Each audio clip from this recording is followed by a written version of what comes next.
Ladies and gentlemen, welcome back to the Maz and Sack cast. This is our eighth episode. Yes. Today we have a very special guest. We have the greatest guest we've had. We have Coach Steve Meyer back. Hell Today yeah. we're going to discuss the new baseball season. Gentlemen, the best way to start this is going to be let's hear what baseball stadiums you've been to. Go ahead, Steve. Let us know. Okay, well, that's a pretty long list. Yes. I like that. But I'd say just starting, my favorite has probably would be Camden Yards in Baltimore. That's been my favorite one so far that I've been to. Wrigley is up there as well. It's probably my second. When was the last time you've been to Wrigley?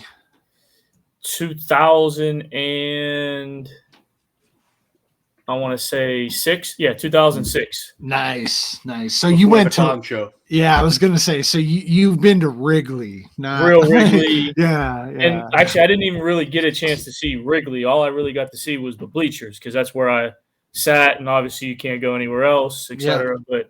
But no, I enjoyed Wrigley. The people were nice. It was definitely a good road atmosphere. My least favorite probably is whatever they call the new Red Stadium now. I'm blanking. Is it Great American Ballpark? Great American Ballpark or the Great American Bandbox, whatever you want to call it. That's my least favorite. I just think it's very, very basic, very plain. It's not easy to get around inside concourse-wise.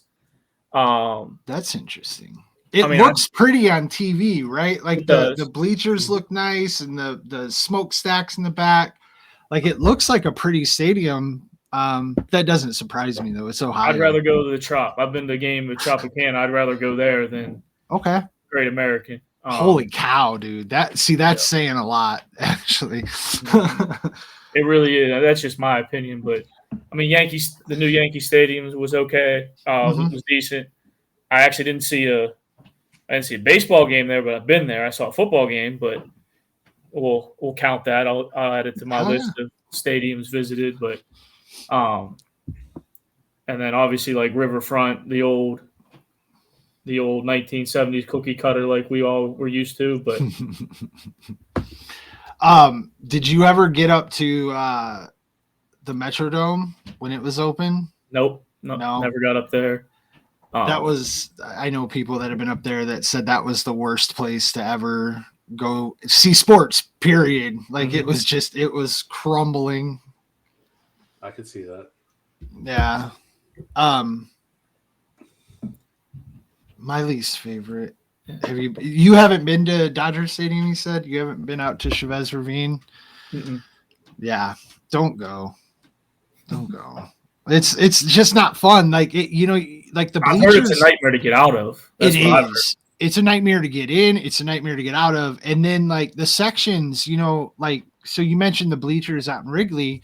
The first time I went to Dodger Stadium, we went to the bleachers, and not only can you not, I mean, it's like you're in under high school bleachers back there. There's like the concourse just doesn't exist, and you can't buy alcohol. And this was a long time ago too. So I had no clue. And that made the first experience. Plus my buddies that I went with, because they were Giants fans, and I mean, I didn't realize how violent that could get.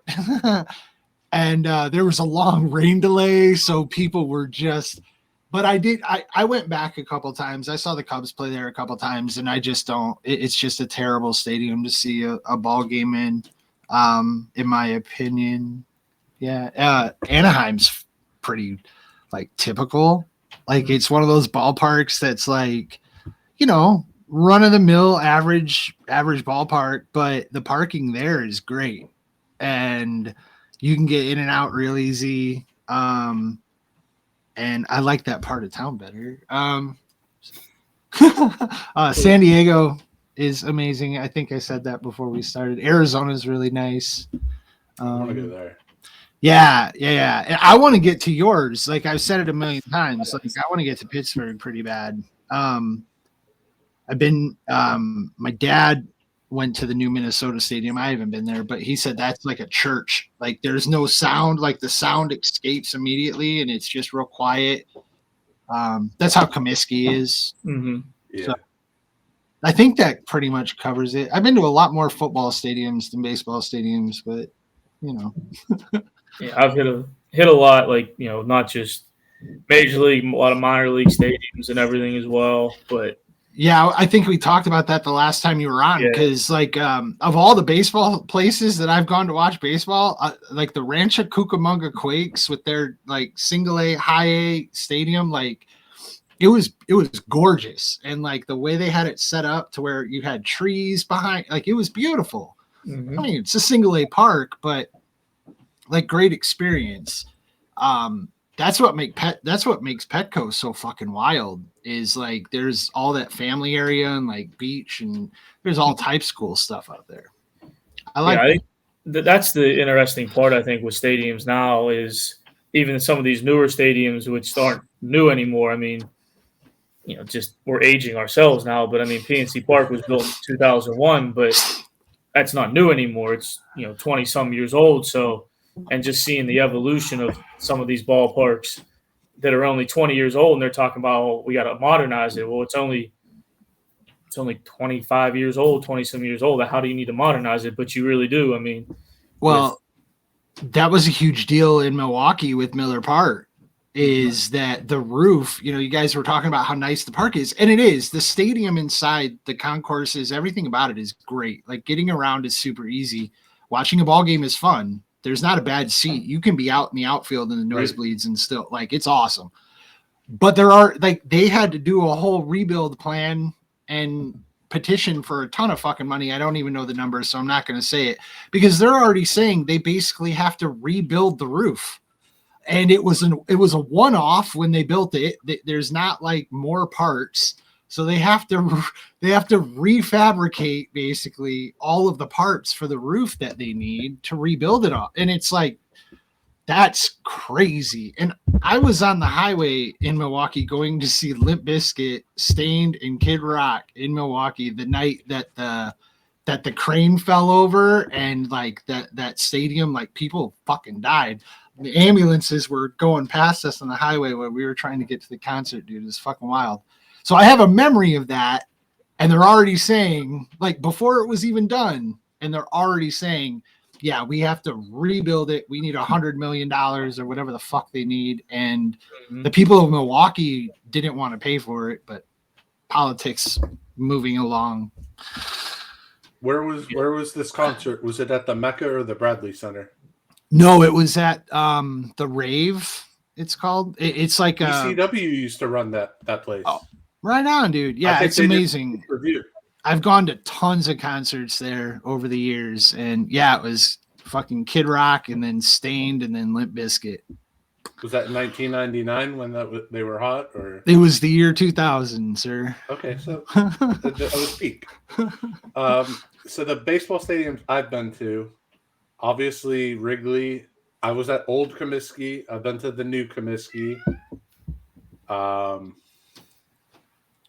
I went to Atlanta, Fulton County, right after the fire, when the fire dog took over, McGriff.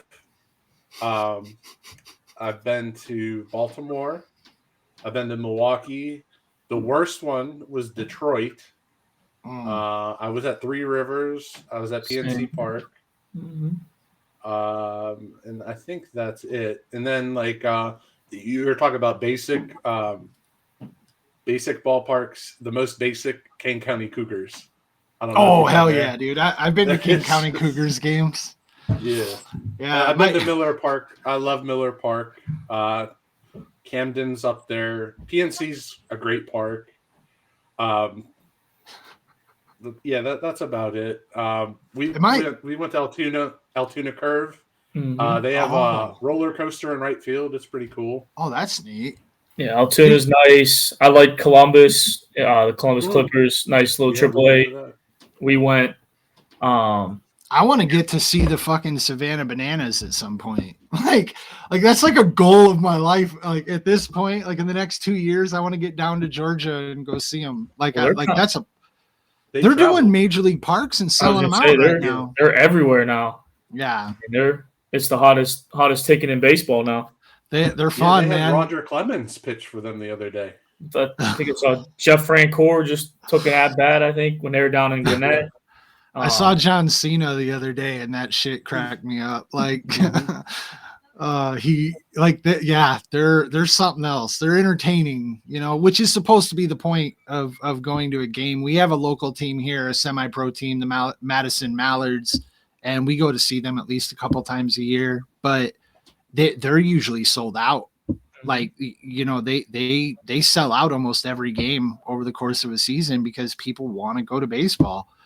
I mean, they're a semi-pro. They're, most of their kids are in and out real quick, and you don't know the team. You just know the stadium and the experience and the game, and it's a good experience.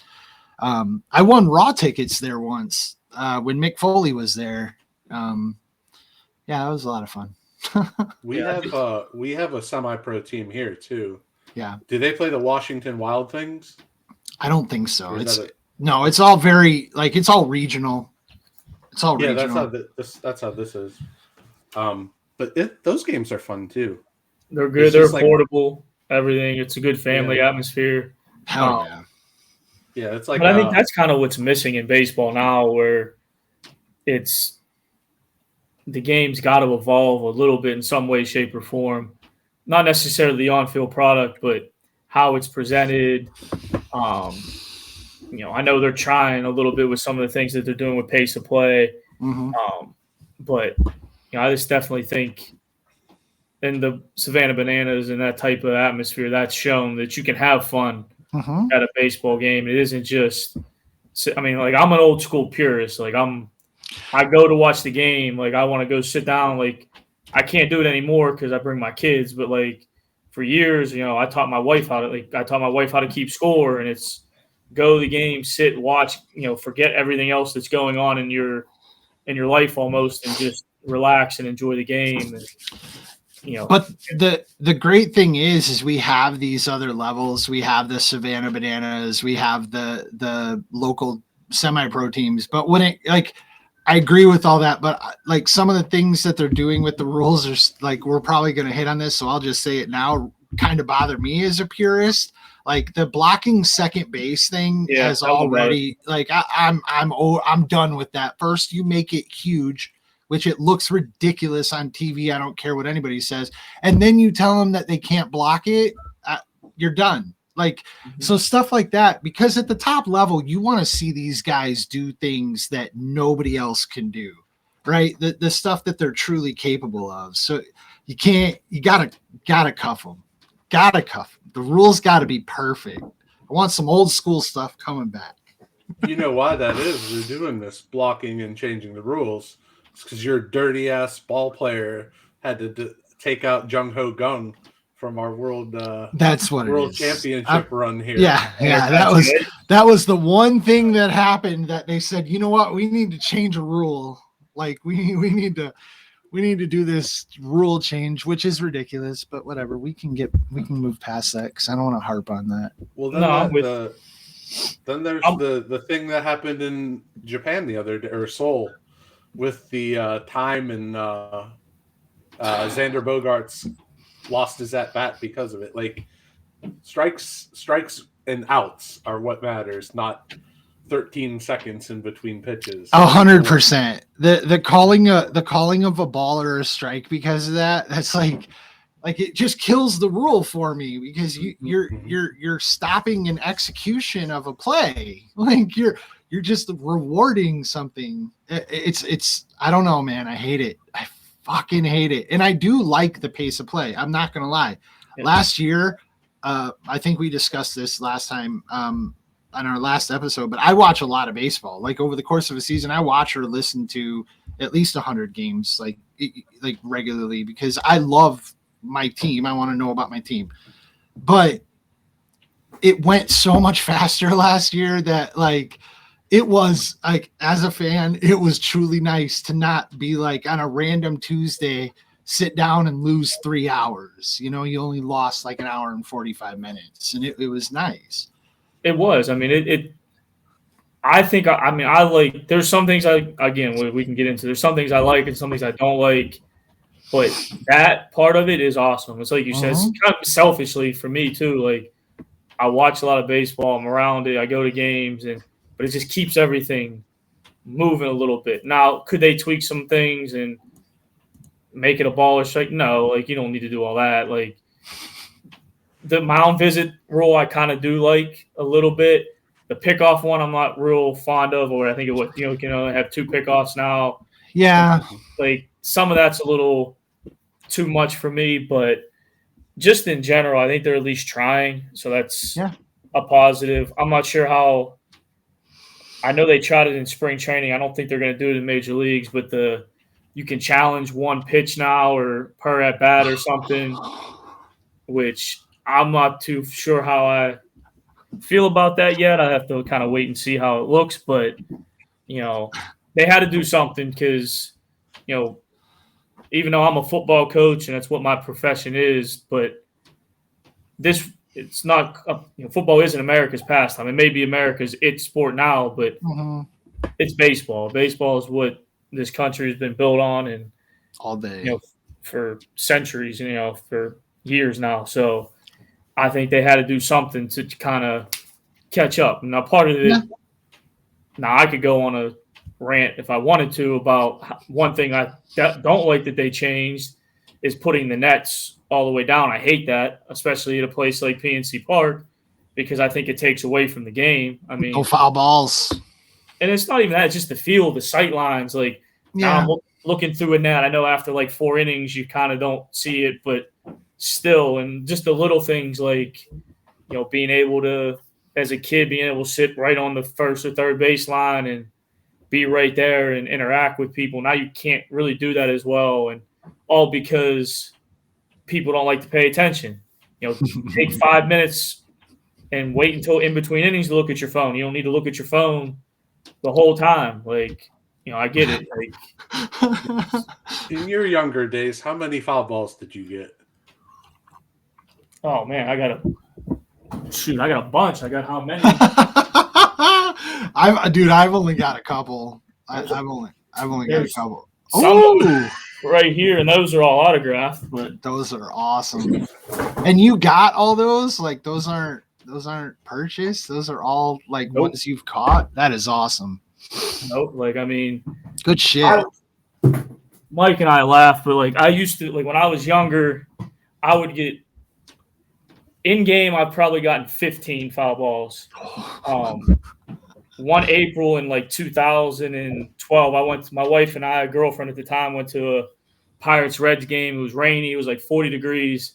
There were maybe 50 people at PNC Park. And I got 3 in that game alone because there was nobody in our section at all. So, and then ended up giving another one away. So like, I didn't keep all of them. I kept 2 or 3 of them. But no, it's that. And I still like to take my daughter and my son early just to go see a little bit and watch BP and stuff, but used to go early all the time. And then I got turned off by the ball hawk crew because it's a little what is it, Hample or whatever, and some of these guys like, jabs. Yeah, like it turned me off a little bit because when you're bringing guys who bring all these different gloves and apparatuses to throw on the field and bring them off, and then they'd run kids over and run through kids. It's just like it takes away from what it's supposed to be because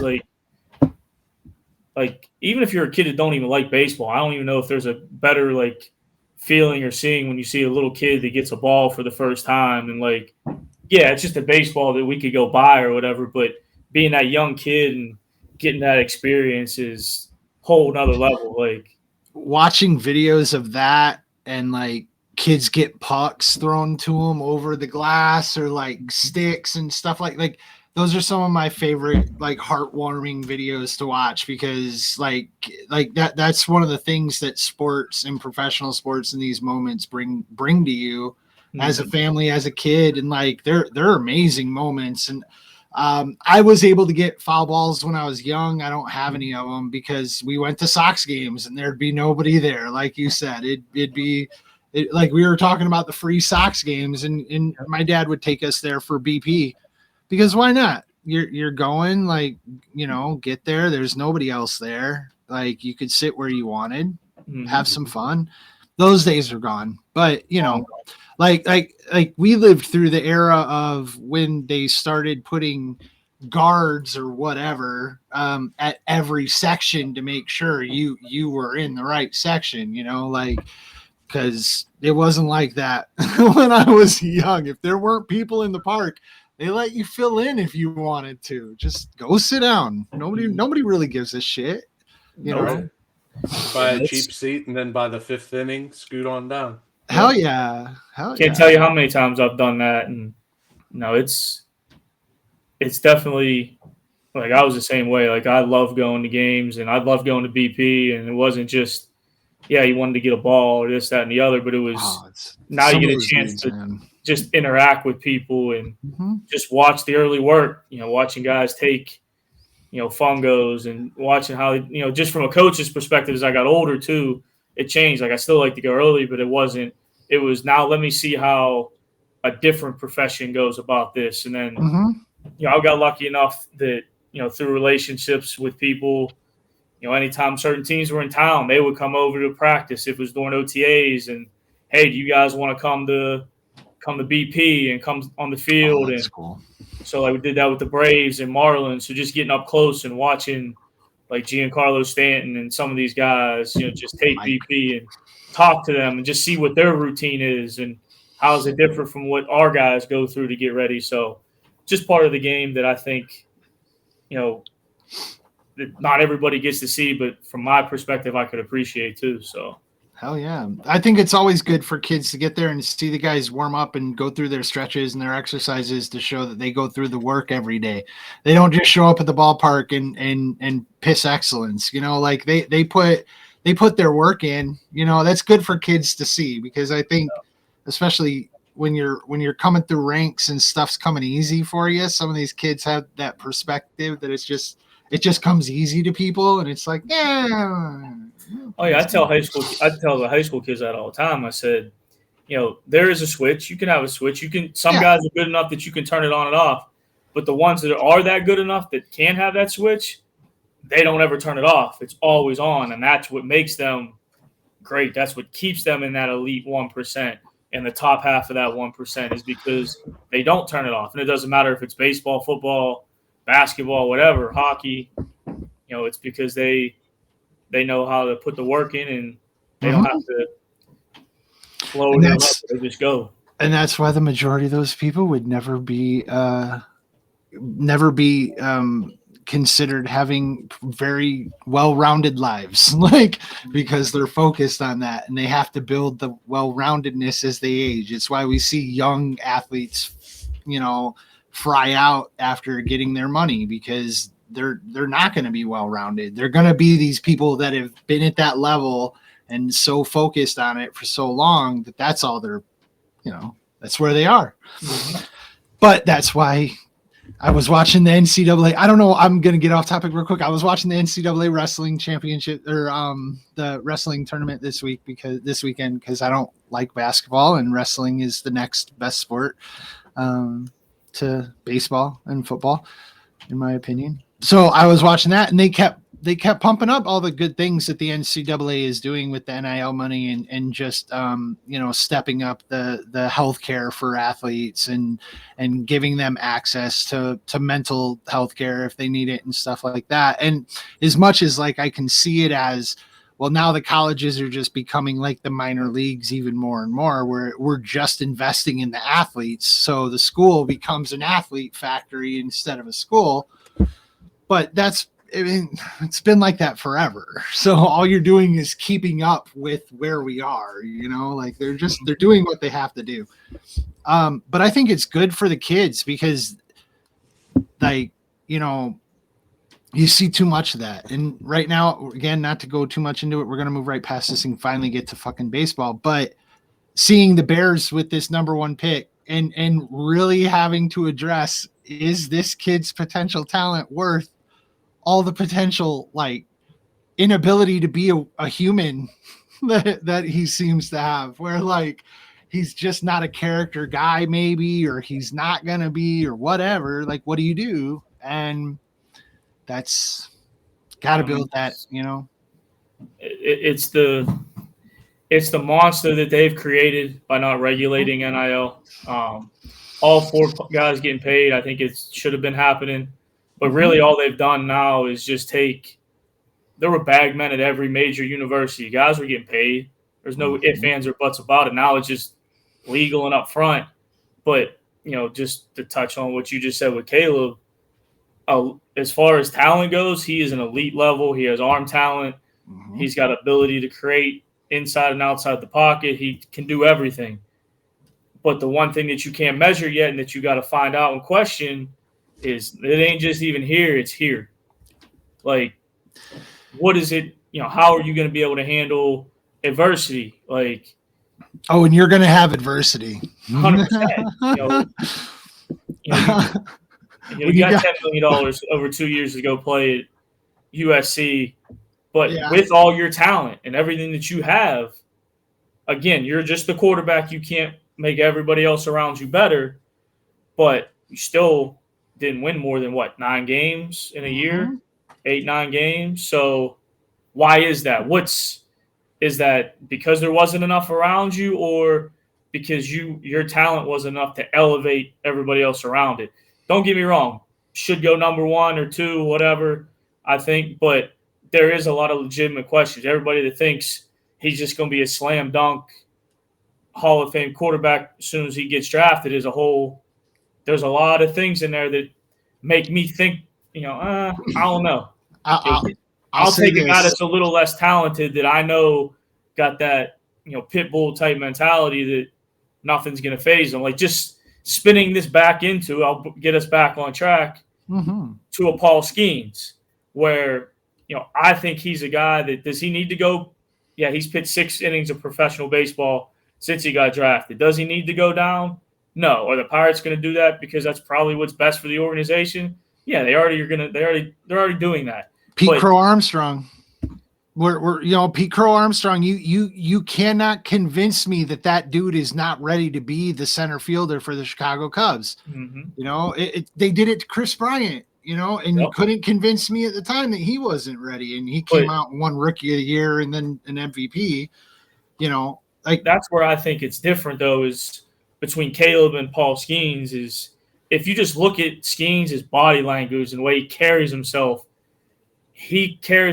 with a different kind of swagger than I see from the little things that I've seen from afar. I'm not acting like I know everything about him or studied him that much, but just looking at body language, like, Skeens carries himself as basically like, I don't give a shit. Like, if you hit my 102 mile an hour fastball and you knock me around a little bit, so what? I'm going to get right back on the bump and I'm coming right back at you. Whereas other guys, you don't see that. They may have the elite level talent, or they have the mental capacity to learn from it and move past it. The Pirates have another, just keeping it on baseball. Ronzi Contreras is another guy. Has elite stuff, but I don't know what capability. That's why he's probably just a bullpen guy now. Like, even though he's only 24 years old, but doesn't have the capability to shrug off a bat at bat. He lets it linger, and now his control gets out of, all over the place. So just think there's a lot of things that mentally would help a lot of athletes, like, we just kind of talking about in all sports, especially baseball, because baseball is as much mental than anything. It's more mental than anything, in my opinion. And where I'm going to spin this back into the conversation of the NIL money and poverty franchises versus world champions. Wyatt Langford last year was drafted 3rd overall, and the world champion Texas Rangers have announced that he's made the roster for opening day. So, holy shit, really? Yep. Yeah.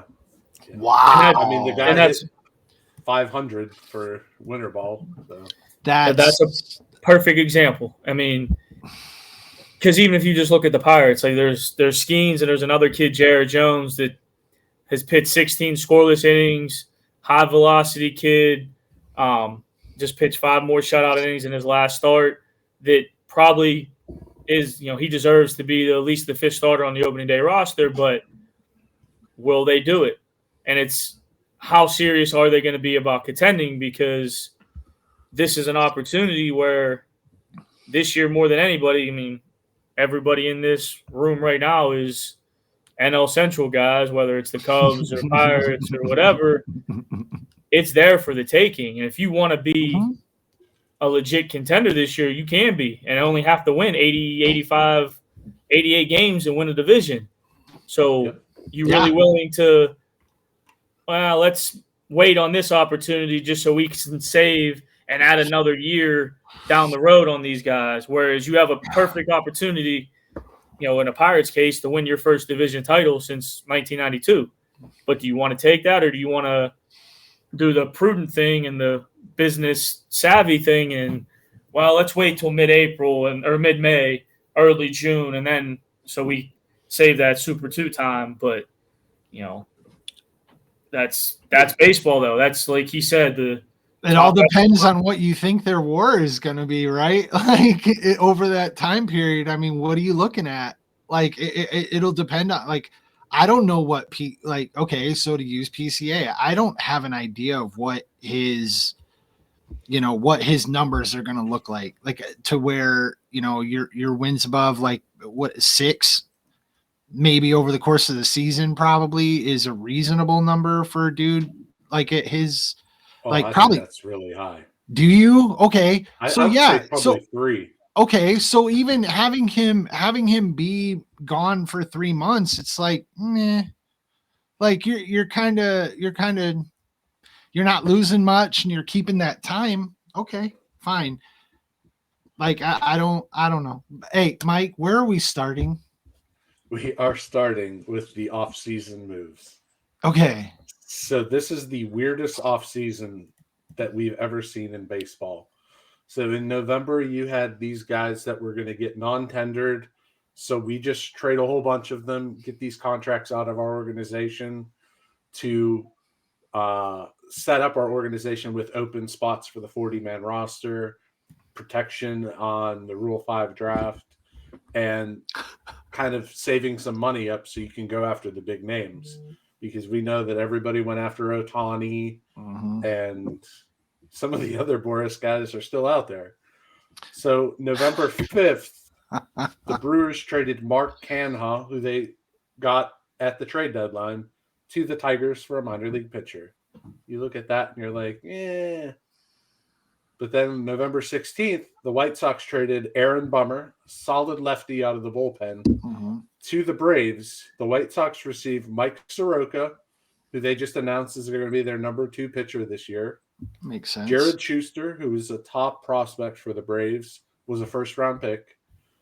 Nicky Lopez, who they got in one of those trades. They got last year, I believe, with the Royals. They got Braden Shoemake and they got Riley Gowans. Schuster, Shoemake, and Soroka were first-round picks. They just got rid of all of those contracts for Aaron Bummer because they needed a bullpen arm. What do you guys think about that move?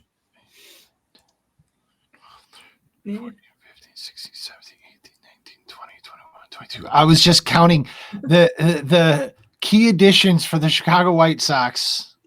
They added 22 players this offseason. 22 players. So that trade to me doesn't really, I mean, it doesn't, what does it do? They got rid of a contract and small potatoes, just moving money around, nothing earth shattering. But 22 players added to your roster over the course of an offseason. That is? That's they got a new GM. So they're cleaning out that loser mentality that they had last year. And they've got some guys that I really like too. Yeah. like I'm just looking over this because you're talking about the movement. So I'm just looking at the different movements, but like who they brought on. I mean, dude, like Max Stassi and Maldonado for your catchers. That's a nice little pair. Mm-hmm. Paul DeYoung at shortstop, nice little addition. Nicky Lopez at second. I mean, you're not building a title run or anything, but you're looking better than what you had, and you still have Robert out in center, right? So yeah, and Eloy's hurt. that's not shocking. Surprising. But you got Soroka, who's a number 2. Schuster's going to slide into that top 5. I would imagine Shoemake is going to take over for DeYoung when he's ready. So they're kind of building and changing a culture there. Chris Getz was their GM, so he's trying to change everything. Yeah, I mean, even if you look at what they did with even just a little more recently with the Dylan Cease deal, like you're just adding talent. I think they added 3 top 5 or top 10 Padres prospects to it. You know, one of those was a top 100, I believe. So I mean, you're just adding more, bullets into the chamber just to add. One of them's got to hit, to keep changing that culture and add, what you want to add into that organization. And that's a good move for San Diego too, I think, because Cease is a good addition to what they have too. Like I think that's a brilliant move on both parts, assuming that Dylan shows up, but you got to say that about all players, right? Like change. It's a good base. It's a true baseball trade. It wasn't this helps us and it helps you. And now, I mean, just pivoting into the Padres a little bit. It is a good move. It adds another arm to the rotation, but it's like, what are you really going to do? Are you able to? Can you really compete in that division? I mean, on paper, yeah, but. Can you? Maybe you're going to compete a little bit more now. Yeah, more now. Yeah. I mean, if they set themselves up to do what? If the Dodgers fall, then they can pick up the division. If the Dodgers stumble, and if not, they're playing for a wild card. And that's still rough. But they lost a lot. Yep.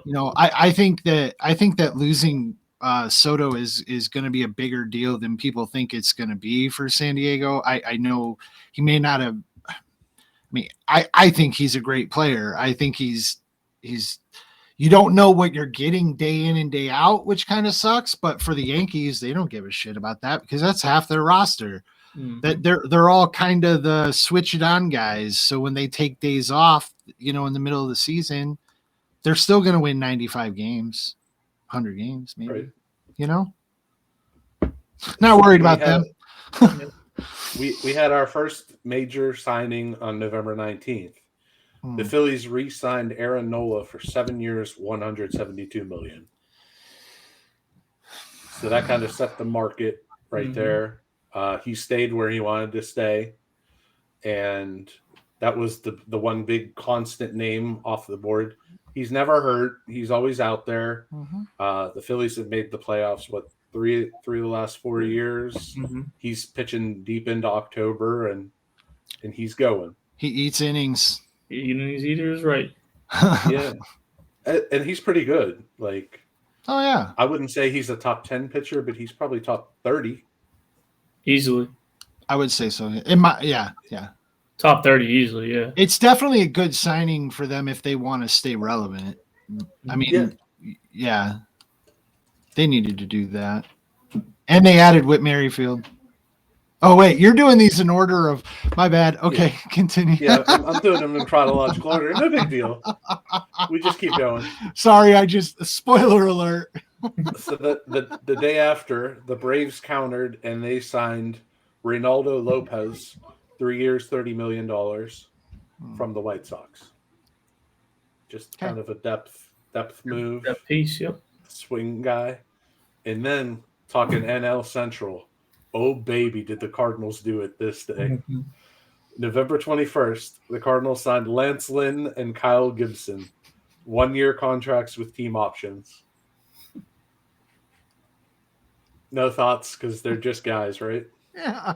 Maybe if this was 7 years ago. But I was gonna say, I mean, I'm not scared of either one of them anymore. Like looking up and down the lineups in the division, they don't scare me. I don't think they scare anybody in the division. So before you popped on, when I was talking with Steve, their rotation this year, the St. Louis Cardinals. What's the average age? 843. Miles Michaelis, Zach Thompson, Lance Lynn, Steven Matz, and Kyle Gibson. Because they signed Sonny Gray, but he's hurt. And that is how they're opening. And Michaelis, however, Miles Michaelis, he's probably the only one that I'd be like I'd like to have him in my rotation right now. You know, he was a Pirate. Yeah. He's a solid top end rotation guy. I mean, he's a 2 or a 3. He's not an ace, I don't think, but he's improved. He's improved. Like he's gotten better the last couple of years, and he's still how old? He's got to be kind of young. I don't have ages up for every dude in baseball right now. Sorry, guys, and I don't have 35. Okay, so so their average age is just not the direction you want to be going. No, and that's why they finished last place last year. Their lineup too, and I was gonna do it by breaking down lineups a little bit, so we'll get to like that area. But their lineup too just looks like something coming out of the old folks' home, getting off a bus. And and that's why Steve is saying, Pirates, you need to wake up and go for it because it's wide open. Yeah. They have a window, kind of like the Brewers did for a little bit, and theirs is closed. The Brewers window is completely closed. The Pirates, they're one of those teams that you don't know when you're going to find the window because you're always letting people walk or you're trading them for more prospects because you're just not going to be able to sign them for what other teams are going to sign them for, and that's the curse of the small market teams. But like. They seemingly have a window. I'm sure we're going to get to them. I know we're doing this by thing, so let's keep moving. Sorry about that. So November 22nd, we have a trade. The Mariners trade Eugenio Suarez to the Diamondbacks for catcher Sebi Zavala and Carlos Vargas. So the D-backs, they were in the World Series. They identified that they need a little bit more power in their lineup, so they gave up 2 guys that are just guys, and they got a third baseman with some power. Good move for them. November 26th, the Tigers signed Kenta Maeda, 2 years, $24 million. I believe he's not even going to make the team. Oh, wow. That sucks. Yeah, it's very bad. November 27th, the Cardinals signed Sonny Gray. There's their ace. 3 years, $75 million. And he's starting on the disabled list.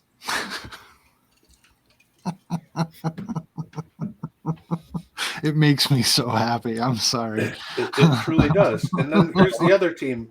I really think the Central is between 3 teams, the Pirates, the Cubs, and the Reds. Agreed. The Reds started with their bullpen. They signed Nick Martinez and Emilio Pagan that day on November 30th. So then we have another non-tender trade.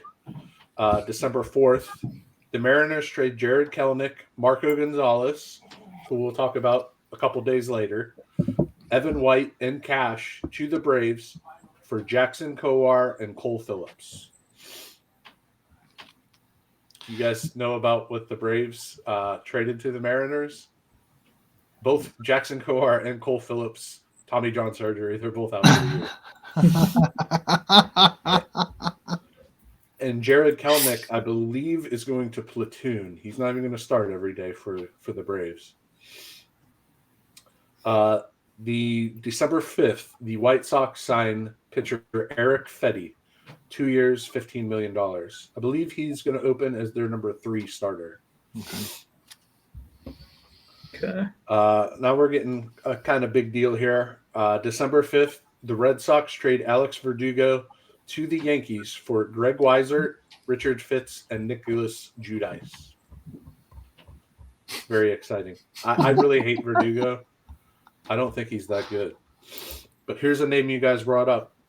December 6th, Padres trade Juan Soto and Trent Grisham to the Yankees for Michael King, Drew Thorpe, Randy Vasquez, Johnny Brito, and Kyle Higashioka. I mean, richer. Yeah, the Yankees wanted Juan Soto. The Yankees got Juan Soto. Like at that point, it's just moving the pieces around, and it's one of those things that the deal you'll talk the most about it right now, and then you'll talk the most about it if they make the playoffs. You'll be talking about it. If they win or lose the World Series, it'll be based on that trade. Like even for the Yankees, they get in these situations where they do something a little too splashy, and then all of a sudden they're judged by it. But the Yankees do that better than any other organization in baseball. So, I mean, whatever. They stand up to every criticism they ever get on buying rosters or whatever they do, and they either win or they suck. And then we all make fun of them for what they paid for everything. This year will be no different. Nobody's talking about Trent Grisham. Everybody talks about Juan Soto, but Trent Grisham's going to be a nice piece for them. Yeah.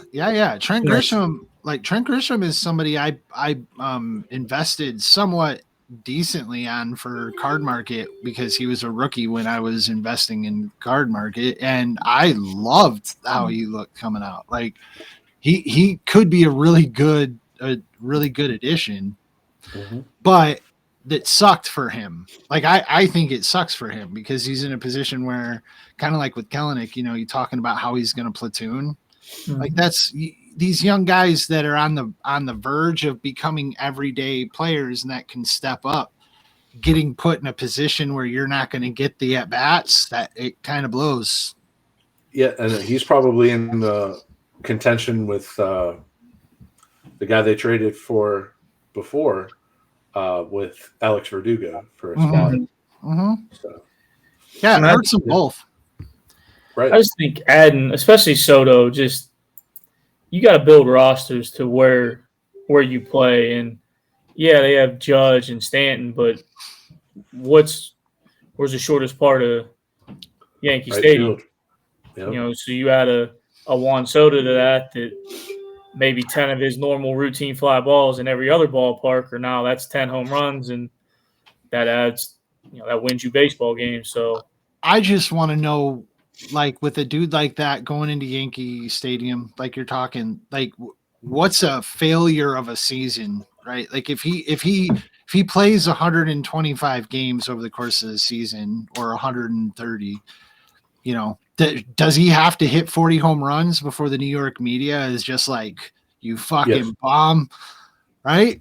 There's no doubt. It's like you said, it's kind of like what you were saying before, though, with the team and with the whole Yankee organization in general. Like when you wear those pinstripes and you got that NY, it don't matter.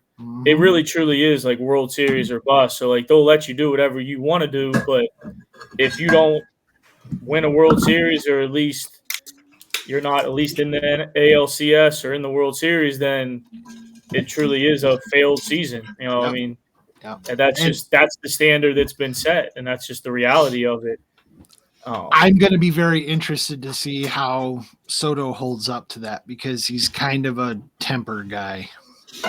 And he's never really played in that type of a market. I mean, Washington. DC isn't really a baseball town all like that. I mean, yeah, they've been better.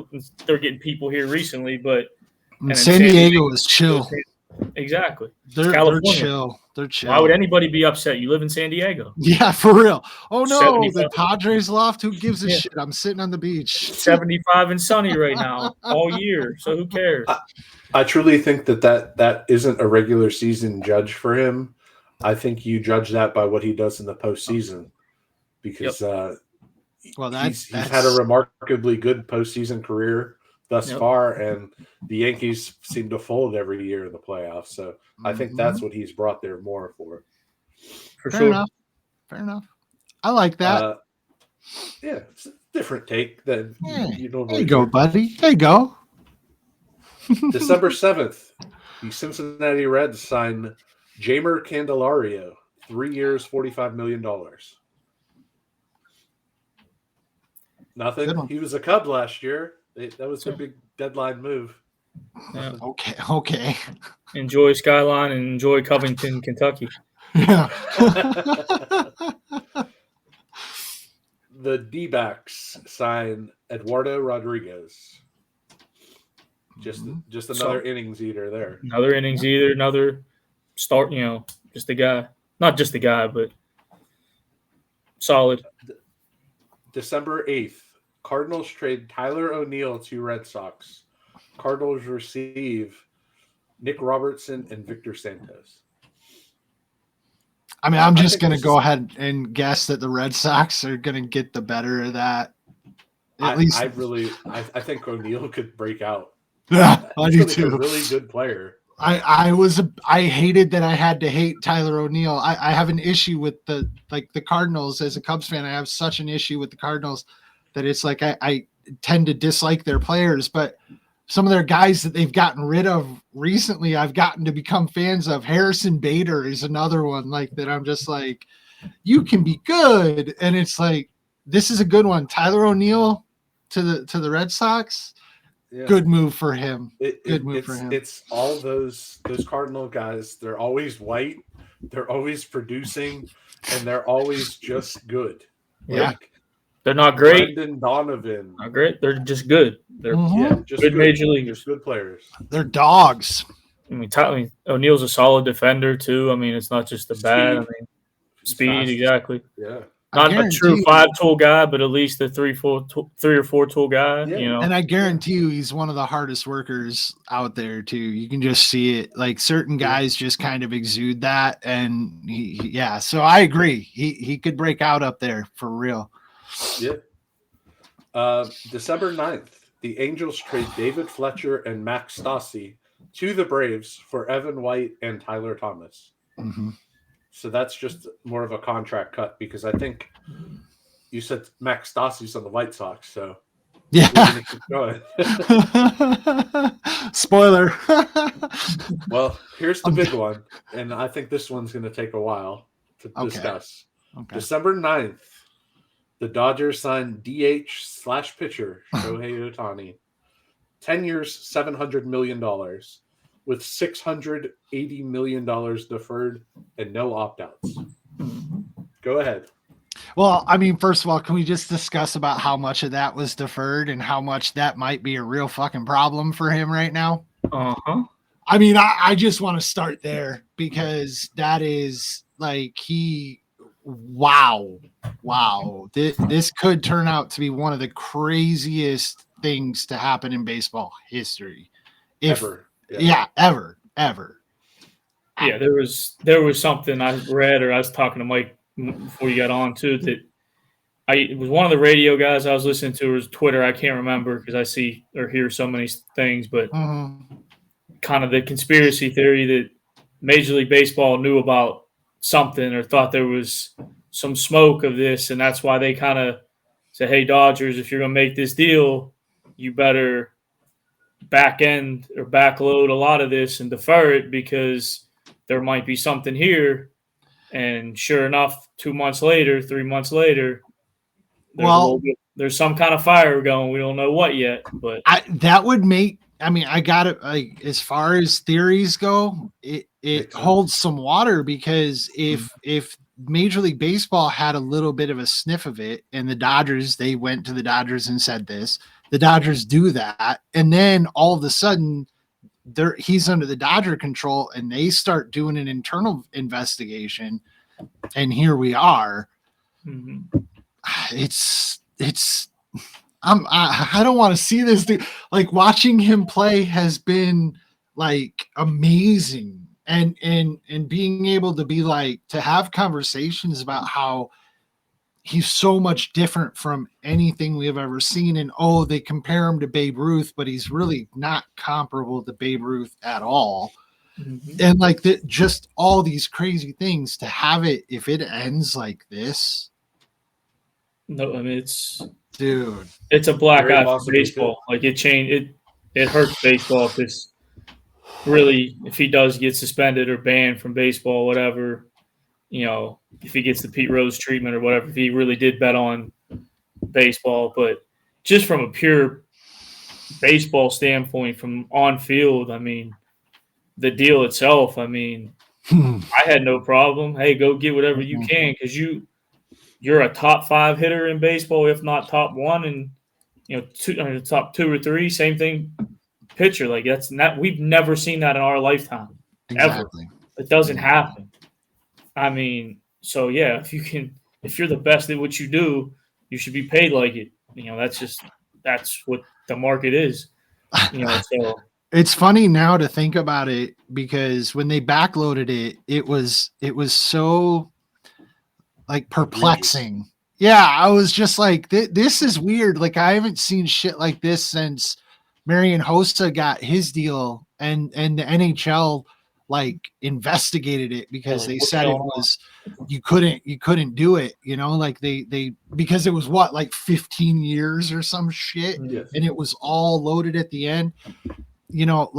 Or it was loaded up front and then it was really spread out at the end, I think is what they did. But anyway, this is it smelled a little bit then. So to have it kind of turn into something, yikes, like just yikes. But the day that contract was signed, I was like, that's $70 million a year.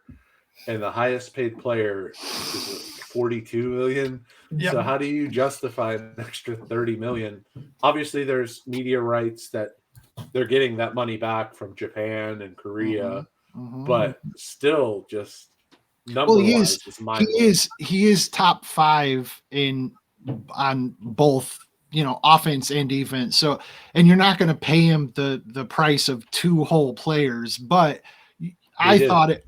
Well, I mean, they paid him a player 0.75 for top level, so but I think that's why I thought it was reasonable. I thought the dude was going to get $1 billion. I just didn't know how they were going to structure it, whether it would be like a certain percentage of things and they were going to have to do some wonky math. But I mean, $750 million sounded about right.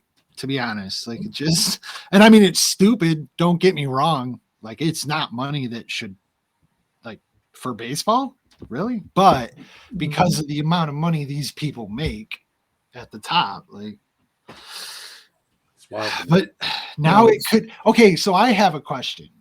I have a like more of a globe question. Okay. What does this do for relations with Japanese baseball? For Major League Baseball, how many other Japanese players are going to have a spotlight on them to say, hey, who are your translators? What are we doing here? What are you guys really like? Is there a bigger issue, or is there can you even ask that question? I don't think you can ask the question because I think every situation is going to be different. Like there are some guys that are coming over here that legitimately need a translator. Where I mean, I think there was a quote from Mike Trout recently, or within the last couple of years, saying he basically didn't say this word for word, but it was, I mean, he speaks English fine. Like, you don't even really need a translator. Like, he understands what's going on. Like, he's been around long enough, but not everybody's in that same situation.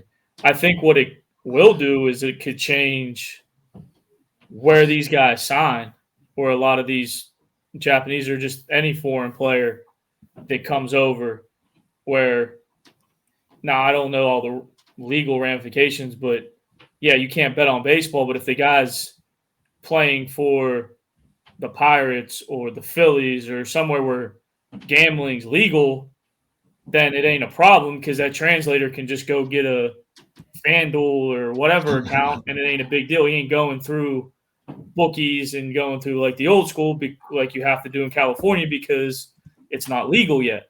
Okay, but if a translator, I like, and that's the thing, like even if it was just the original story where it's the translator betting, how is that not the same as like? It's the same. He's like a coach. There's some translators that are coaches. Yeah. They have like not necessarily a coach, but a player development type role.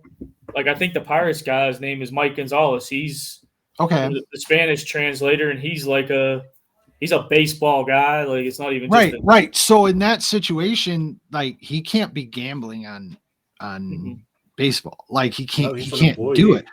So it's like none of like that's like, man, it and it feels like, because at first I was like, okay, maybe he had something to do with it. Maybe he was using the translator to kind of, say these are my, this is me, but really it's my translator.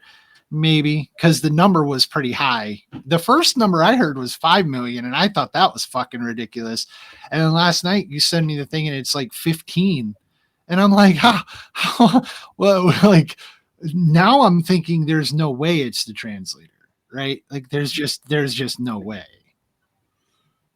No, and then this goes. Then you had this. Go ahead. No, go ahead. I was like, and then you had the story. I saw it on Twitter by Ben Verlander. It was the question was asked to Shohei, and over a course of 2 days, the story changed like 4 times. Yeah. So there's something deeper. I've heard that too. It's going to get very bad. No, I think something happened. Something's going on. It's not.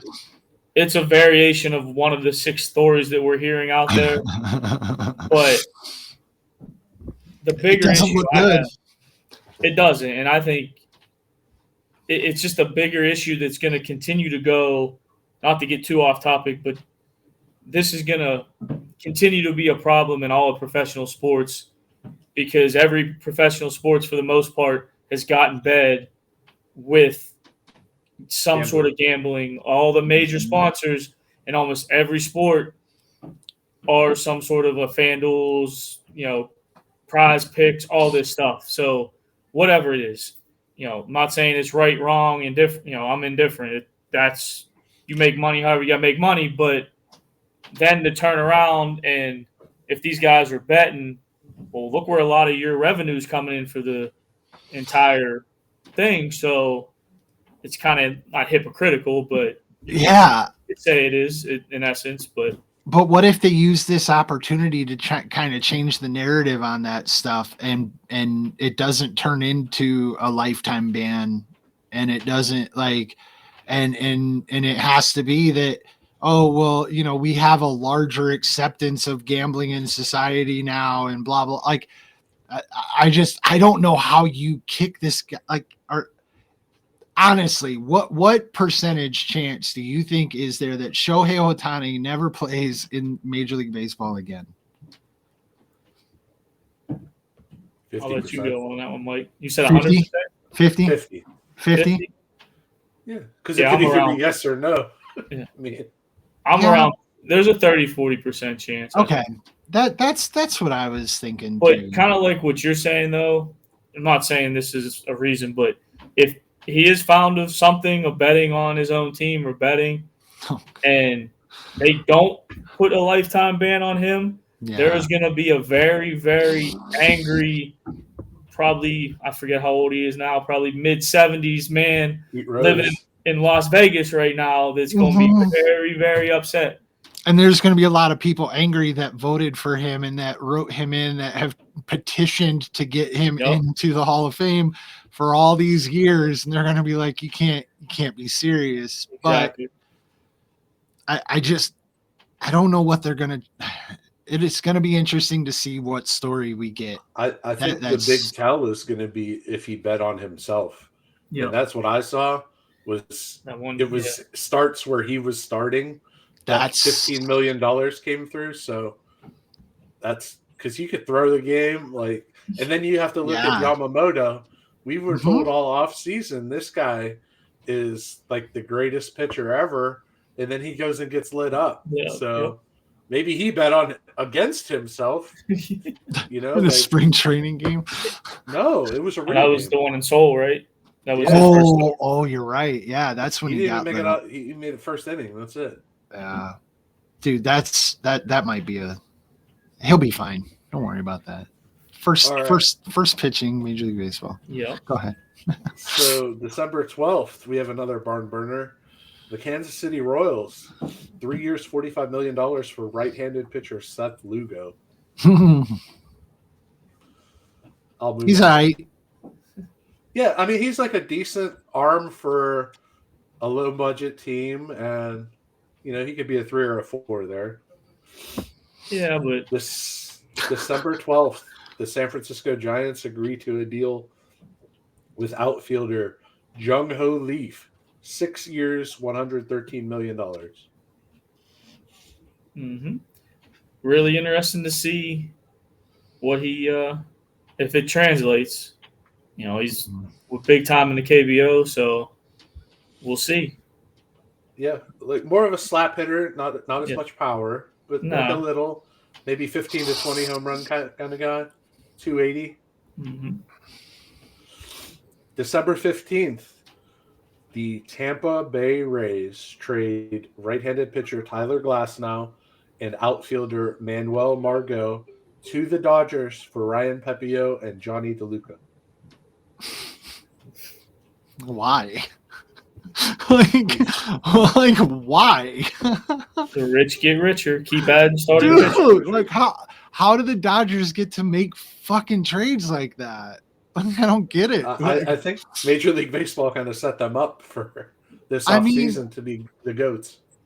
Like those two, on paper, just the names themselves, just knowing, like if you watch baseball, you hear the same names for things, just the names themselves. And you're like, really? Like, I don't think I could make that trade in franchise mode on the show. That would never work. It would never work. No. And like Ryan Pepio, he's a nice prospect, but that's it. Sure. If this was Pirates Tyler Glasnow, I think you can make that trade. But this is Tampa Bay's Tyler Exactly. Glasnow. Yeah. Who is, he's sort of a young ace. Yeah. And that would be the third ace that the Dodgers have acquired this year. He's everything that Neil Huntington thought he was going to be. Yeah, but just not here. Just not here.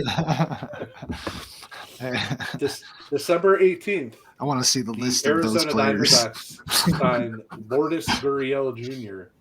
3 years, $42 million. Wasn't he it's a re-sign, I believe, isn't it? He was there. Yeah, he was an all-star last year, wasn't he? Yeah, I think so. He was their left fielder. Yeah. Lourdes. December 22nd, Dodgers signed pitcher Yoshinobu Yamamoto, 12 years, $325 million. That it was the tag that got me. Yep. $325 million after you. So for two dudes, you just signed $1 billion. And then they signed Glasnow for like $25 million a year, I believe. I want to know, and I haven't looked this up, how much every other free agent that has gotten signed combined versus like just those two dudes. Yeah. No, just those two dudes. December 28th, Mariners signed catcher/designated hitter Mitch Garver, 2 years, $24 million. Crazy money. Yeah. For just a guy. 12 guys. Like that's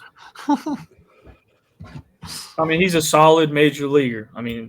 Again, that's the problem with baseball, I think, in general, is you got a lot of average guys that get stupid money. So it makes it harder. That's where it makes it it makes it harder for the smaller market teams. It's not the Otanis and Yamamotos and Trouts.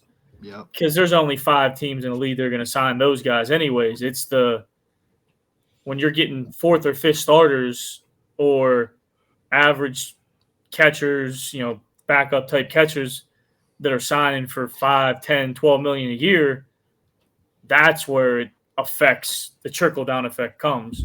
The thing of it is with baseball, though, because you're talking about catchers too, and I agree, by the way, it's freaking wild, but the talent drop off at the catcher position, for guys that are starters versus guys that are even just backups versus guys that are in the programs, these guys that play until they're 36 years old and play 100 games a season, they're like you're looking at them as far as they're going to hit 9 or 8 for you. They're not going to, they're going to hit 280, 275, maybe 20 home runs if you get a middle of the road one, a higher middle of the road one, but you're going to pay them. You're going to have to pay them like a lot, because when it comes to catchers, there's only 4 or 5 guys that are going to give you that. And then you're right into the guys that are only hitting 10 home runs and yeah. And it's like, there just aren't 100 great or even remotely good catchers as far as like what the great ones are. The really good ones are just, and it is like that at most positions, but you're right. Like mid-level teams, the mid-market teams struggle with that, because a guy that they could bat at number 3 or number 4 or number 2 and keep in their second base, first base, like have on their field every day, he'll take more money to get a third less at bats every season and go to New York. Yep. Why not? And that's why I think I think the catcher problem can be defined with one name and one name only. Austin Hedges. This guy makes $5 million to be a cheerleader every year. Florida Atlantic's Dusty May has just left to become the new head coach at Michigan. Big news. What sport? All right, there, ESPN. Basketball. College basketball. Oh, okay. You're not CT ESPN, though, over there. At the end of this, I might be. December 28th, the Blue Jays signed center fielder Kevin Kiermaier and utility man Isaiah Kiner-Falefa. 1 year, $10.5 million for Kiermaier. 2 years, $15 million for Kiner-Falefa. Those are both good deals. Yeah, those are both good deals. Guys. Yeah, Kiner-Falefa can play like basically anywhere. Yeah. Mm-hmm. Yeah, good. Not utility guys, but it's good money for solid major leaguers. Yep. Yeah, but like you just said, with the small market teams, they can. It's guys. It's the same conversation. Yeah, for sure. Yeah. December 29th, the Boston Red Sox signed right-handed pitcher Lucas Giolito, 2 years, $38.5 million. And guess what, guys? He's hurt. Of course he is. Hurt coming off a bad year. Or not a bad year, but a rough year. No, he was bad. Yeah. He got traded to Cleveland at the deadline, and he was awful. Another one that the White Sox thought they had an ace. Mm-hmm. Yeah. He was for a year. Oh, well, that's not being an ace. Speaking of White Sox and aces, December 30th, Red Sox trade left-handed pitcher Chris Sale to the Atlanta Braves for infielder Vaughn Grissom. Just moving the end of that contract on. And the Red Sox are done paying him.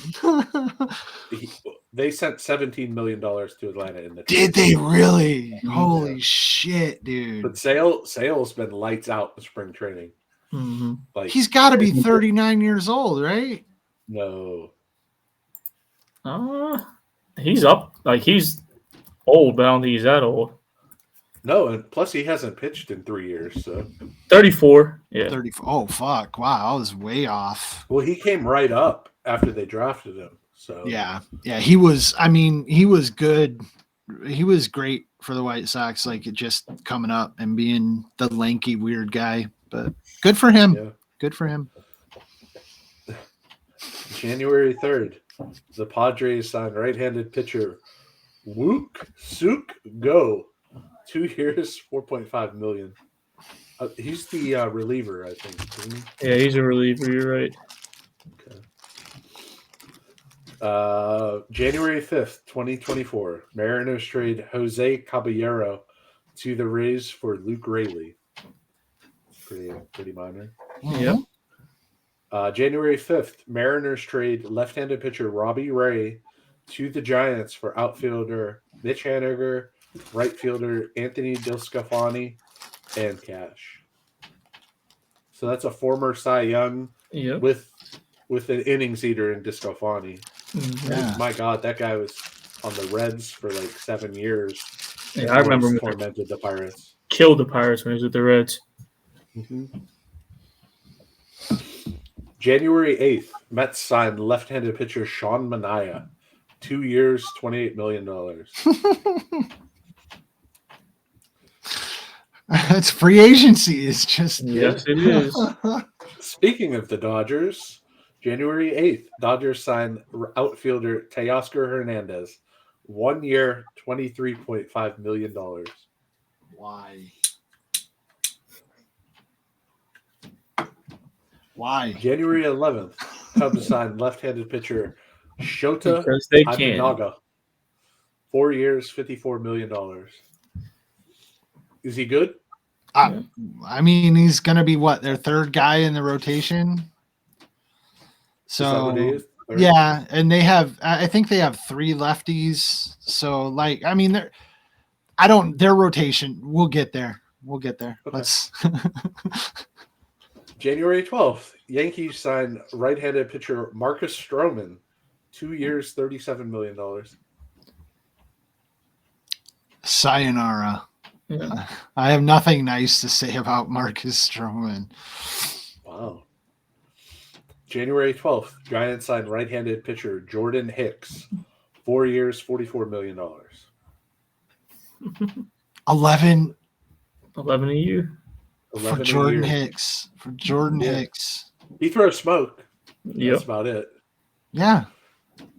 Yeah. Forcing January 12th, the Blue Jays signed right-handed pitcher Yariel Rodriguez. 4 years, $32 million.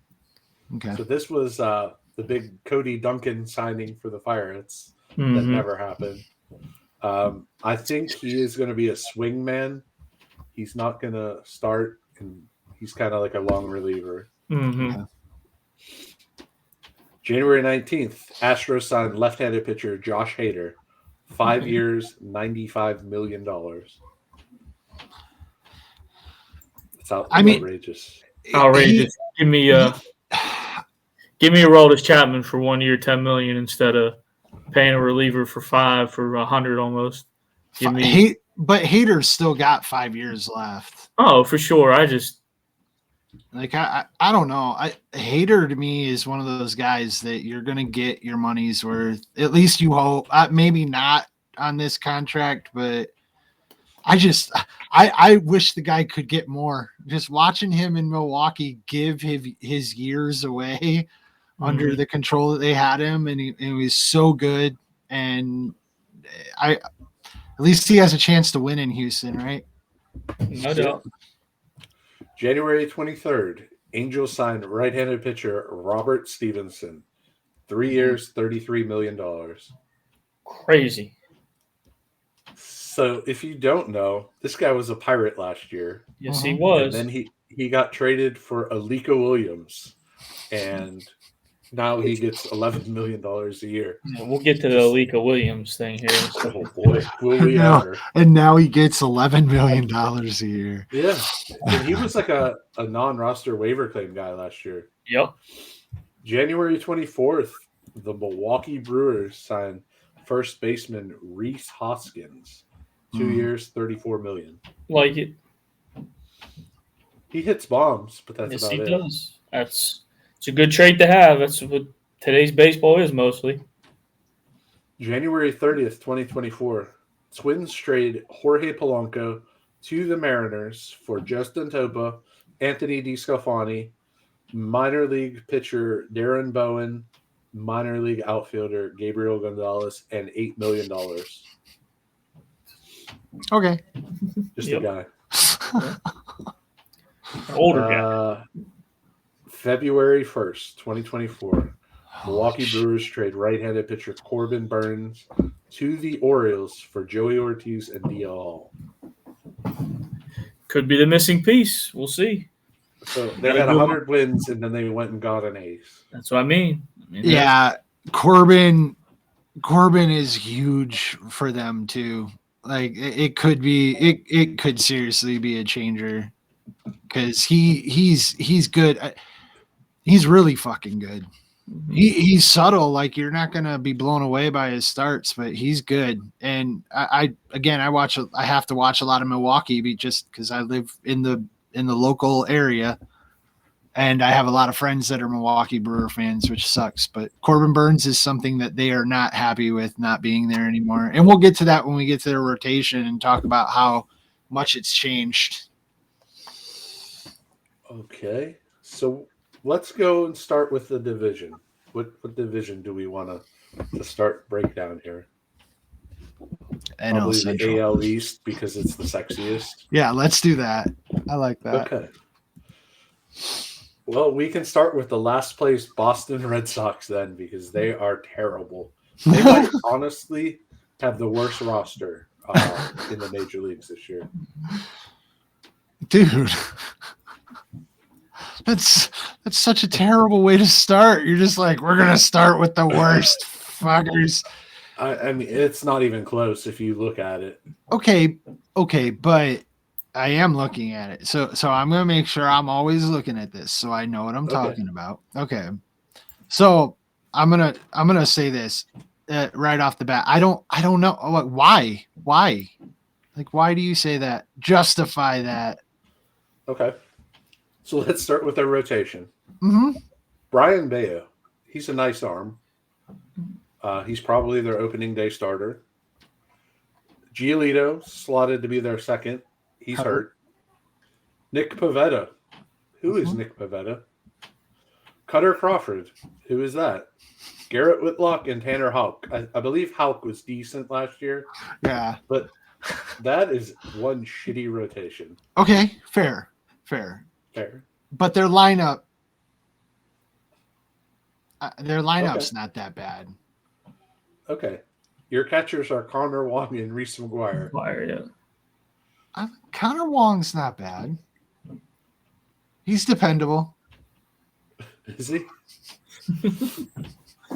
First base, they have Tristan Casas. He's pretty good. But he's young.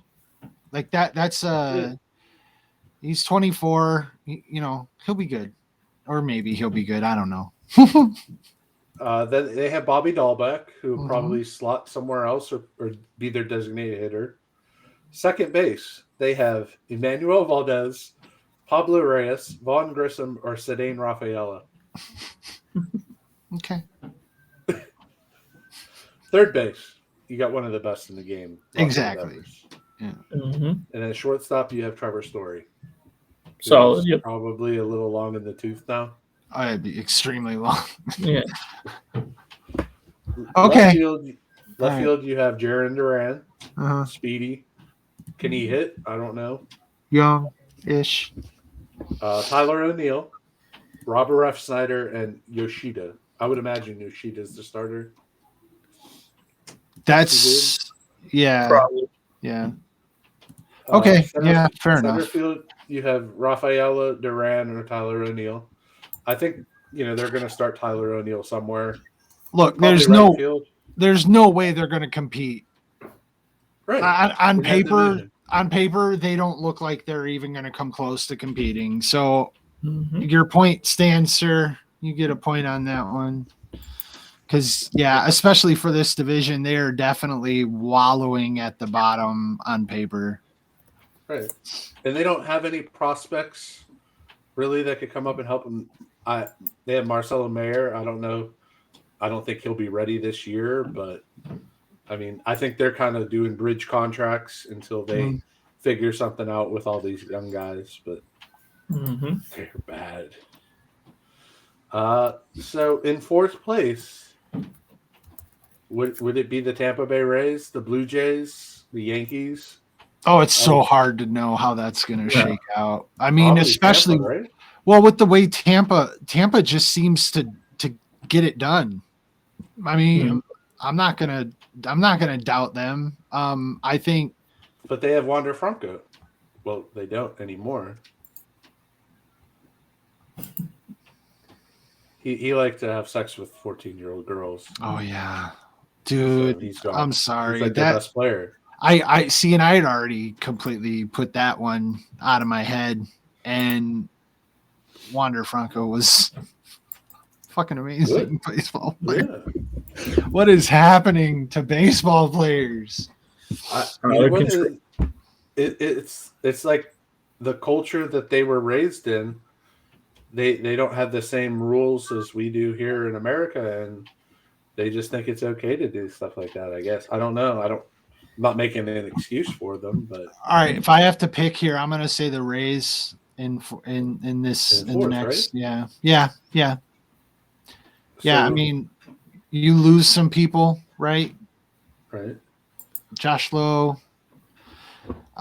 You add Med Rosario, whatever. Mm-hmm. Yep. Yeah, but he was like a $2 million pickup. He's a nice piece. Yeah. But like their lineup isn't as strong as it feels like it has been in the last couple of years. I still really like Randy Arozarena. I think he's a hell of a player, and you get him in a major market, and he's going to be a star for sure.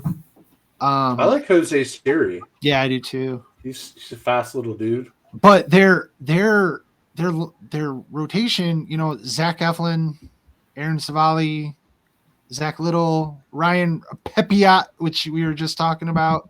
And then I don't know the last guy. Jacob Waguespack? Yeah. No clue on that one. Big dude. Is he? 6'6", yeah. Yep. Well, I mean, I would pick them to be not as bad as Boston for sure, but I don't think they're going to be competing the way that they have in the past, mostly because the next team, like, the top three teams I could see going anyway. I got to be, right? Yeah. So, any order for me. Yeah, it don't matter. Yeah, I mean, I guess we go Toronto, right? I'd say, yeah, for me it's probably Toronto, and then it's a coin flip between Yankees, Orioles, win the division. I think Toronto could probably make the playoffs because they're pretty good. They're a wild card team probably, or at least they're competing for it, no doubt. Yeah. So, I mean, you got Justin Turner listed as your DH, so I mean, he doesn't even have to play in the field, and he can still swing the bat really well. They to me, I like Toronto to make a push and to upset. Gossman is just insane. I don't know about Kikuchi. I'm very interested to see that, but yeah, I think Toronto to me, I don't know. You think Baltimore wins it, or do you think New York takes it, or do you really just think it's a shakeup? I think Baltimore. Yeah. Okay. Cool. But I think that if Toronto is going to make a push, I think it's got to be Jose Barrios stepping over and becoming what he was in Minnesota. Mm-hmm. Bassett, he's just a guy. He's going to get you. Right. Your innings. Kikuchi's decent, but Manoah has got to be. I'd say, what are they going to get for Big Boy? That's the $1 million question. Their other problem is who's going to be their closer, because after the last 2 years in the playoffs, it can't be Jordan Romano. Mm-hmm. Like, that dude, every time he goes out there in the playoffs, he gets shelled. Maybe Nate Pearson could be their closer if he could stay healthy, or maybe this Rodriguez kid from Cuba.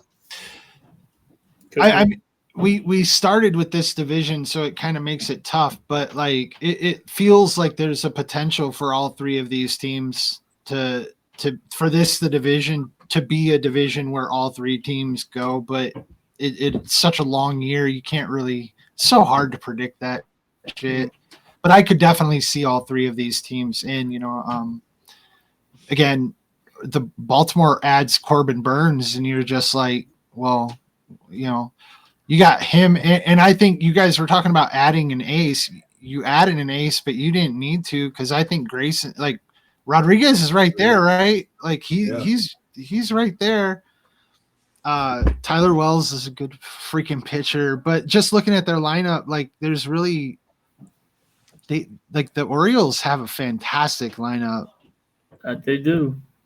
And they have all the kids coming up, too. It's mostly young, too. I was going to say, Colton Cowser, you were talking about how he made the team. They announced it. Like, that's like Cedric Mullins and Santander can get some days off because they're They're the veterans on the team at this point. So yeah, you have Heston Kierstead coming up. You have Colby Mayo coming up. Like they're loaded. I can't believe they have Heston Kierstead too. And then you still have the ultimate wild card in Jackson Holiday. He didn't even make the team, and he's gonna be up at some point. He's another one. A stud. Yeah. Maybe June. Got to keep that control, boys. No question. Yeah. Oh, absolutely. But like, there's the other thing that like stands out to me is they have depth. Like, you can start Jordan Westberg, but you could start Jorge Mateo. Colton Wong is there. Like, you can put multiple guys in at multiple positions and not lose anything. Like, they're legitimately. That's a team that's primed to make a run this year. All right. So then it's them or the Yankees. I think the problem with the Yankees is Carlos Rodon has been crap, and you're losing Garrett Cole for 3 to 4 months. Yep. So, I mean, right now their ace has got to be Stroman, even though he's not starting on opening day. But that's got to be one of the saddest things I've heard so far this entire time. What? That Marcus Stroman is going to be your ace. Well, they have Nestor. Yeah. Cortez. But that's why I think Baltimore is better than they are, because they do seem to have a much stronger rotation when just stepping back at it. They look like their rotation should be better. But the Yankees, man, what does it come down to with the Yankees, Coach? What does it come down to with the Yankees? Home runs. Home runs again. That lineup. Gleyber Torres, Juan Soto, Aaron Judge, Mike, Anthony Rizzo, Volpe, Verdugo, Trevino, and Cabrera. They're all home run hitters. 100%. Every single freaking one of them. Although Rizzo's gotten a little – you talk about long in the tooth. Rizzo's more of like the heart in the locker room. He's that vet leader now, Yeah. But he might still hit 15 home runs. You never know. Nobody talked about Gleyber. Gleyber was really good last year. I just got done with my first season of MLB The Show, March to October, and I went into my off season. Gleyber Torres was my number one priority for that free agent market because he can rake too. He's got pop, and he's one of the parts that we sent over to them back in the day, and I'm just for Chapman. Yeah, for our 1 year with Chapman, while he almost blew the World Series and then tucked his tail and ran right back to New York. Yeah, but you still won the World Series. Teams would kill for that. Yeah, but never mind. I know we would here, but like you have Jason Dominguez coming up too. Volpe is going to be really good. So like they have it. And then the X factor for Baltimore is going to be who's going to close games for them because Batista's out for the year. Yeah, so that's a big thing. They got to find that. And like you said, Cole's going to be out for a while, and that is probably till the All-Star break, I would think. That is a big loss for them. Yeah, it'll come down. I think if Baltimore starts hot and kind of builds up a little bit of a lead there. Until, the Yankees get kind of their feet underneath them until Cole gets back or whatever. Or if they don't figure it out right away, then that could be the separation right there. I know 162 is 162, but when it's this tight, those first 30 games can matter. Oh, 100%.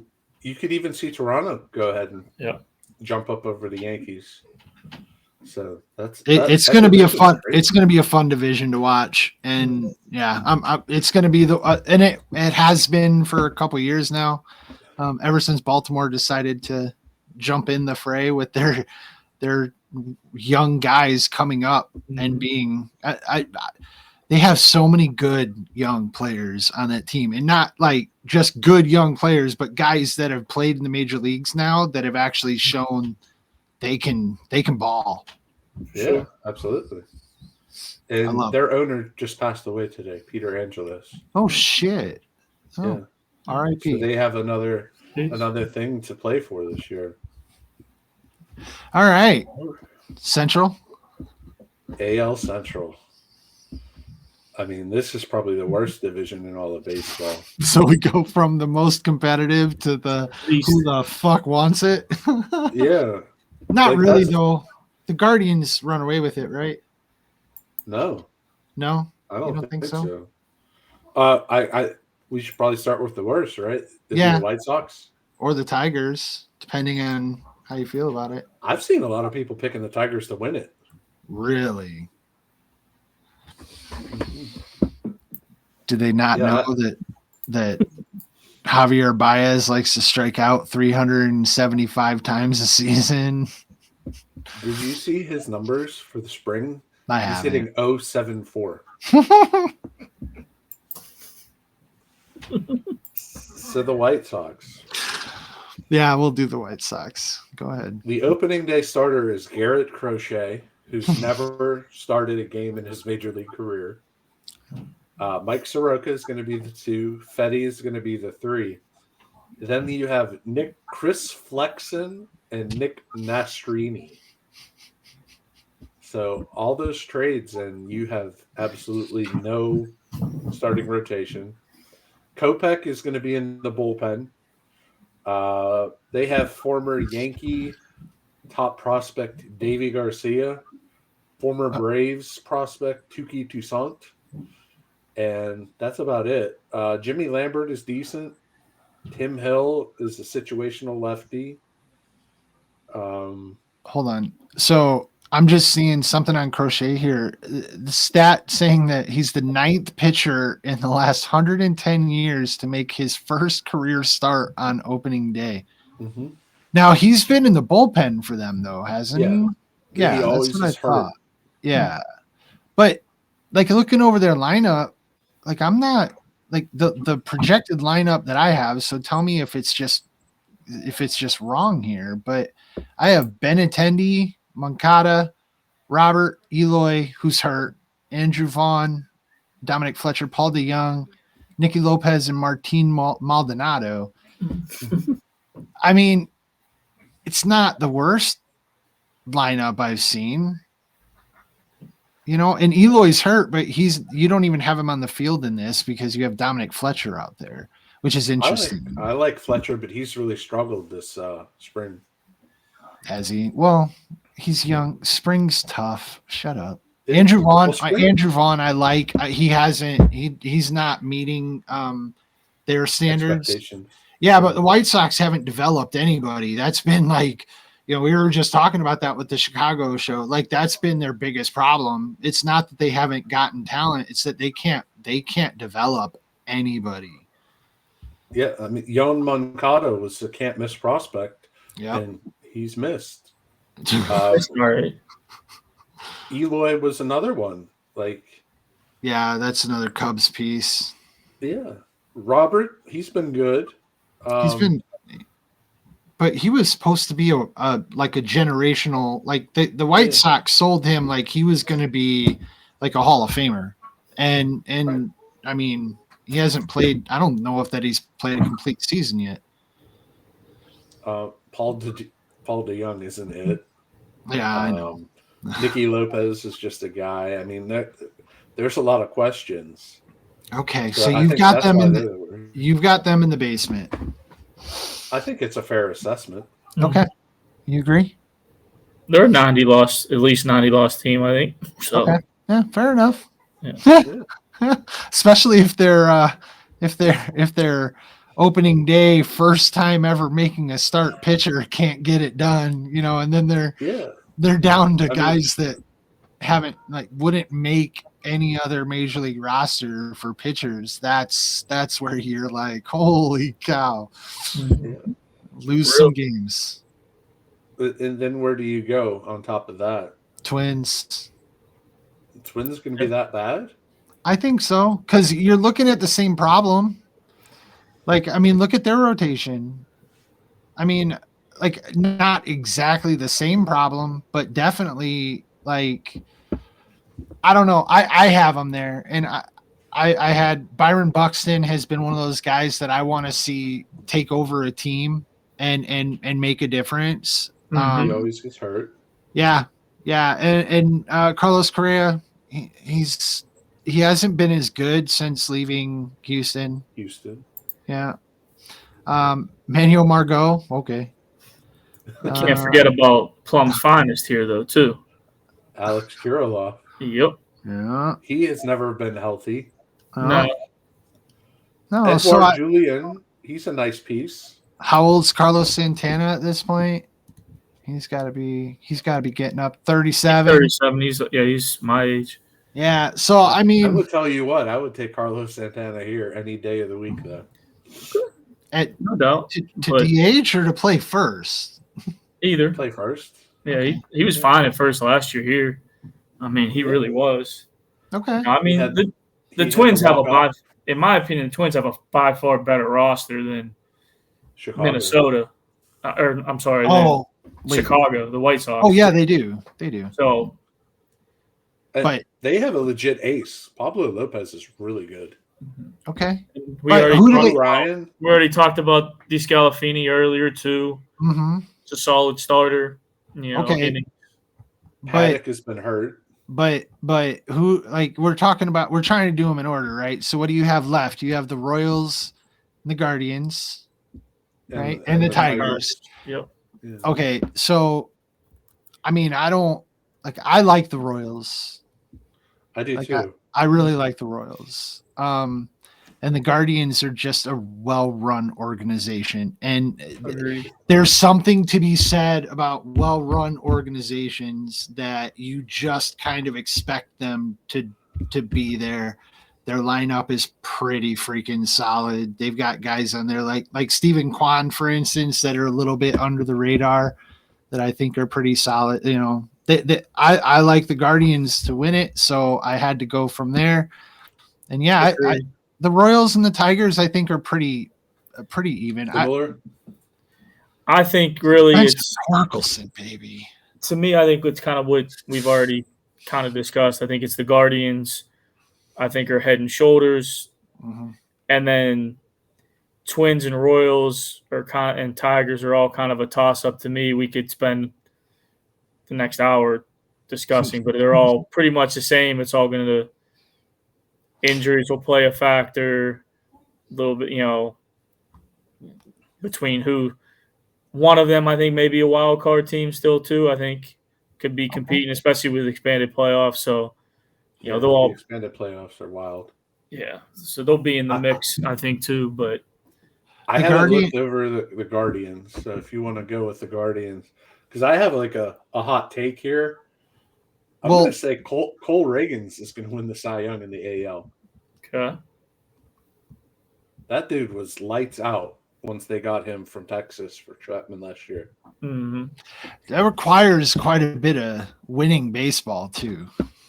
Yeah, I mean that's going to be on that lineup, but yeah, and just talking about these three teams, you know, to not get into every single aspect, like you said, because we could break it down and go for hours just about how to like separate them. And the thing, you know, kind of going back to the Orioles, the thing I like about the Tigers here is that Riley Green and Spencer Torkelson, if your lineup is like this, you have a 2 and a 3 that you have two young guys that are on the up, you know, and that's good. I mean, look, a team like that is going to have a stretch during the season where they go on a run. Mm-hmm. You know, they're going to get hot. They're going to have the momentum, and they're probably also going to have a couple stretches where they lose 5 or 6 in a row because your young teams have a tendency to be more emotional. That's just how it works. But I like them. I do. I can see why some people are picking them to win, but I'm going to go Royals.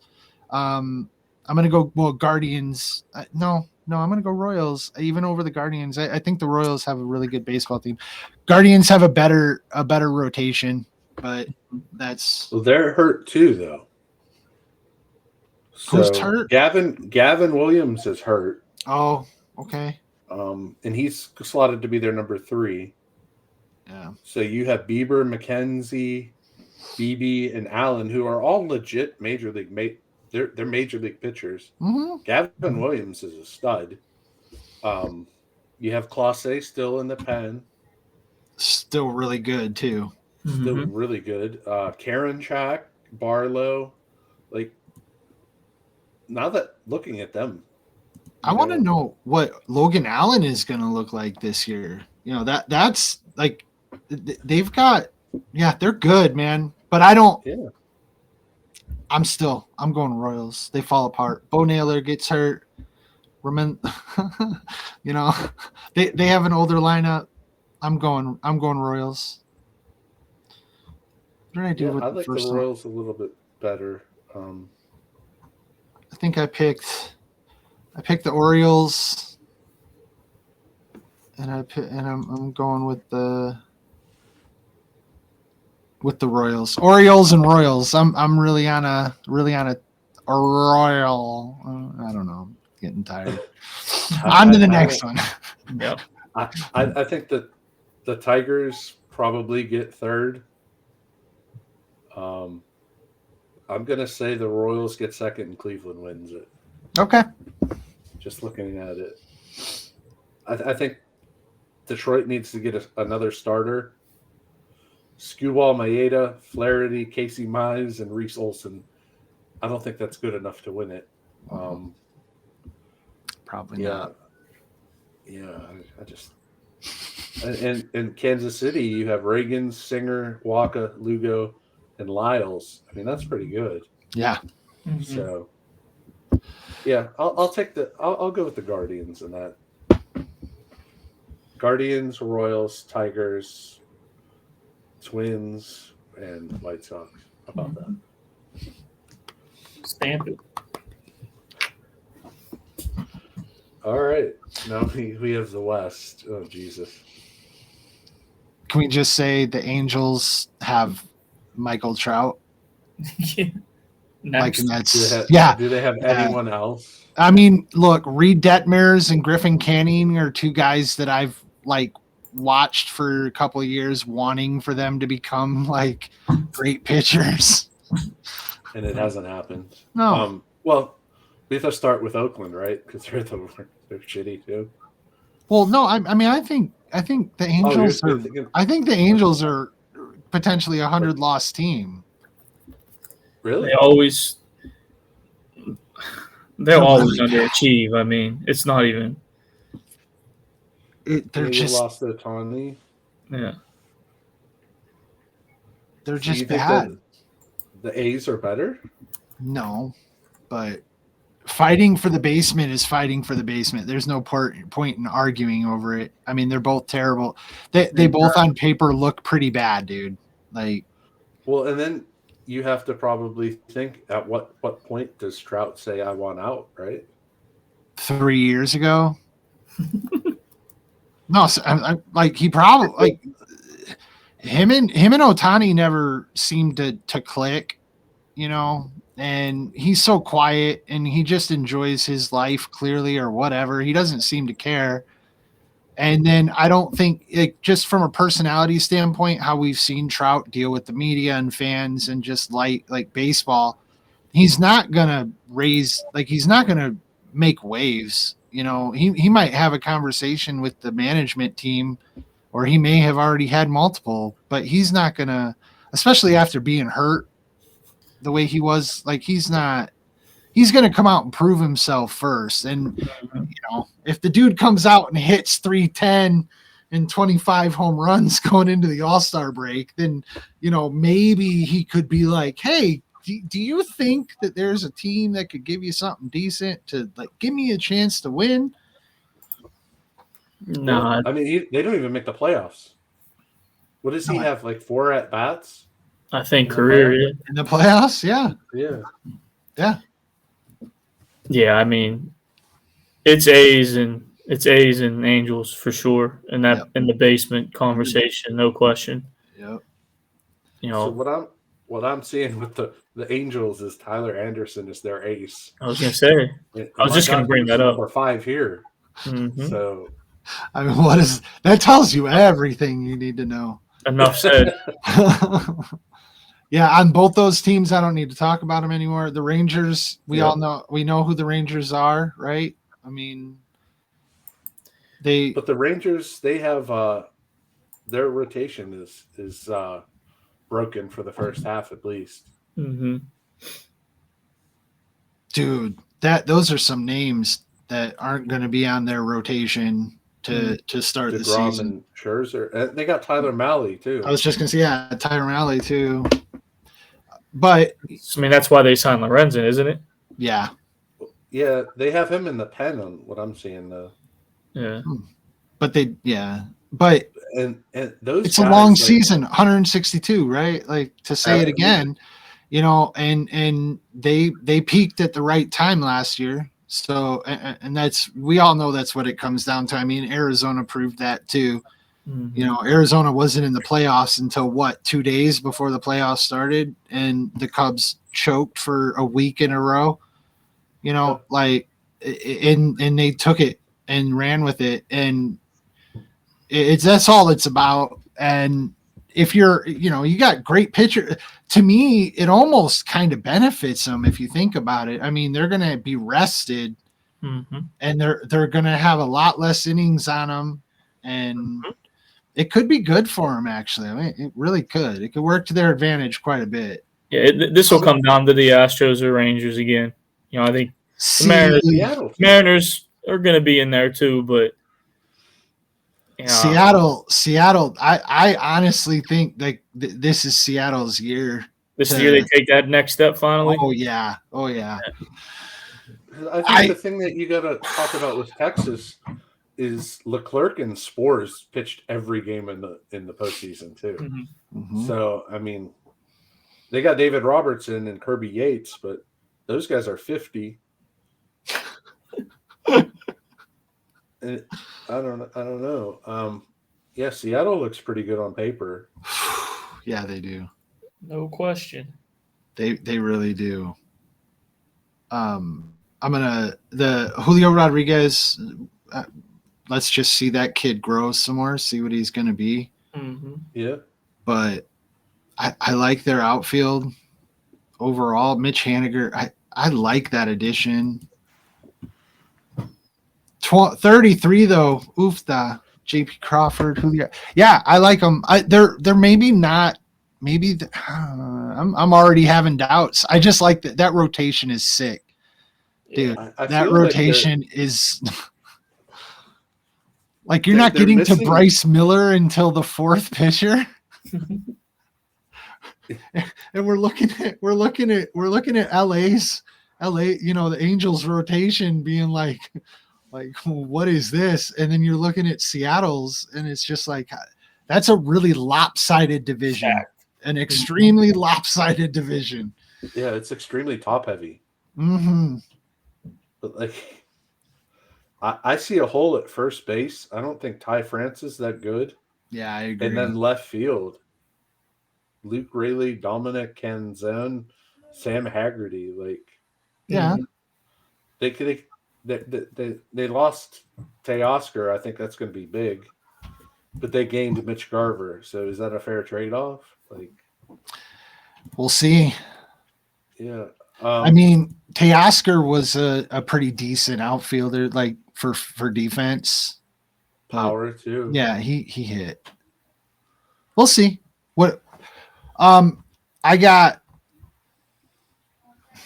Let's get to the Astros though, real quick, because I haven't looked at the Astros yet. You got Verlander, Framber, Javier, Urquidy, McCullers, Garcia, Hunter Brown, JP France. That's like their rotation. They could go 8 deep. And again, Verlander and Urquidy are both starting on the IL. Mm-hmm. But I mean, Altuve. How many years Altuve got left in him? Abreu, Bergman. Yeah, Bregman, yeah. Jeremy Pena, where is he at? Yeah, Shortstop. he's still pretty young. Yeah, I but mean, he didn't do shit last year. He sucked. the thing is with the Astros, I mean, I really like Jordan and I really like Kyle Tucker. Like Kyle Tucker's a dog. those guys are two baseball players that I just absolutely love, and they seem to play in a stadium where they learn how to use it over the season. I know they've gotten in trouble for it, but like there's just something. They didn't get in trouble. Oh wait, yeah, they didn't get in trouble. That's right. That's the problem. Yeah, that was everyone's problem, is that they didn't get in trouble, but they're a good organization. Again, good organization. Win. Yep. And with a shitty division, well, not a shitty division, but a top heavy division, what it's going to come down to is whoever gets the most wins off the Angels and the Athletics in division play. That's what it'll come down to. And probably how long it takes Max and DeGrom to come around. Yeah. Or if ever. more importantly, what they bring to the table when they finally do come around. Because with injuries like that, you don't know what they're going to bring when they get there. Injuries and age. Yeah. 100%. Yeah. And that's Verlander especially. I mean, holy cow. All right. What do you got, Mike? Who you taking? So I'll start at the bottom. Oakland, LA. Then I'm going to go Texas, Seattle, Houston. Wow. I think that's... Coach? Okay. I'll go Anaheim, Oakland, Houston, Seattle, Texas. Ooh, okay. I'm going to go Oakland, LA. God, this is tough. It is. Houston, Seattle, Texas. Okay. Yeah, I don't think the Rangers are going to fall off. I think the Rangers are going to play good baseball and with that lineup, man, those guys, they just keep coming through. Yeah. Like they're going to put up some runs. Evan Carter's going to break out. Langford, Adolis, like. Okay. So are we going to the East now? Yeah. Are we going to the NL East? Okay, can I just say that the Atlanta Braves might be the best team on paper in baseball? They might win that division by 35 games. What? Go ahead, Coach. I'm sorry. I think we can say that for the East for sure, and the West we can have a short conversation too, because it's probably down to it's the Dodgers, and then Diamondbacks probably get a wild card again potentially, and then the real fun discussion happens, and the real discussion is in the Central. Yes, sir. That's so I'm gonna agree with you 100%. I am gonna say that there are other teams in this division that might be exciting to watch play baseball. I'm sure you all have fandoms or whatever. And Philadelphia has a really good lineup. Yes, they do. Their rotation is maybe a little long in the tooth, as Mr. Maz said earlier. But yeah, Atlanta, if Atlanta doesn't win that division by a dozen, then something happened like to that team. Like something bad happened. And I'm ready to move on from there. Like this is complete opposite of, you have a 3-team race in the AL West. Now you go to the East and you have a half a team race. Yeah. And then you have 3 teams fighting for the absolute bottom. Oh, 100%. Like potentially hitting that draft lottery, the bottom 2.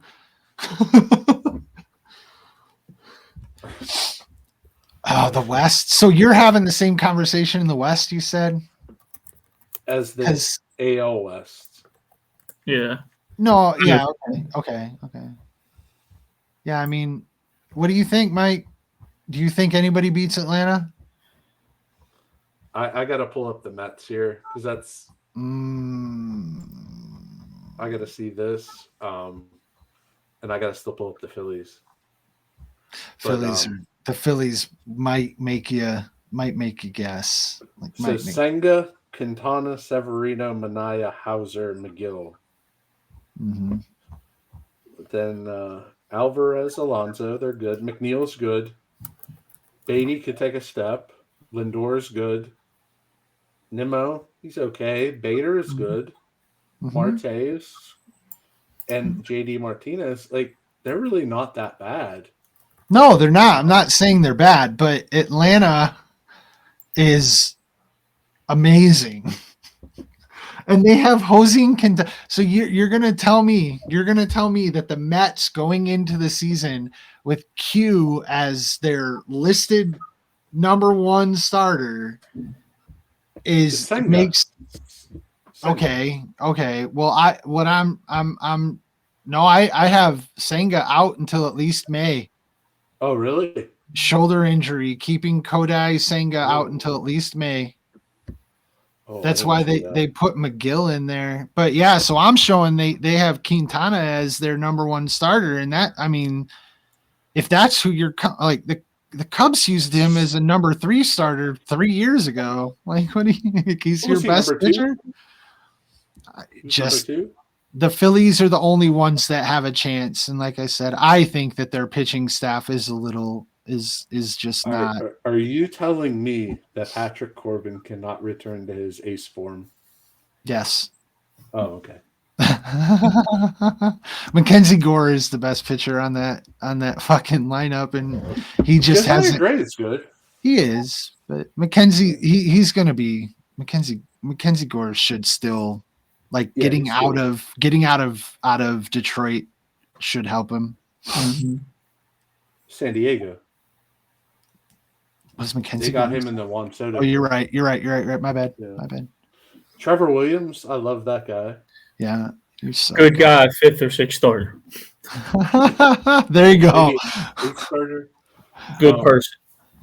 Yeah. Joey Gallo. Why are we still doing this? The Braves are going to win this division, dude.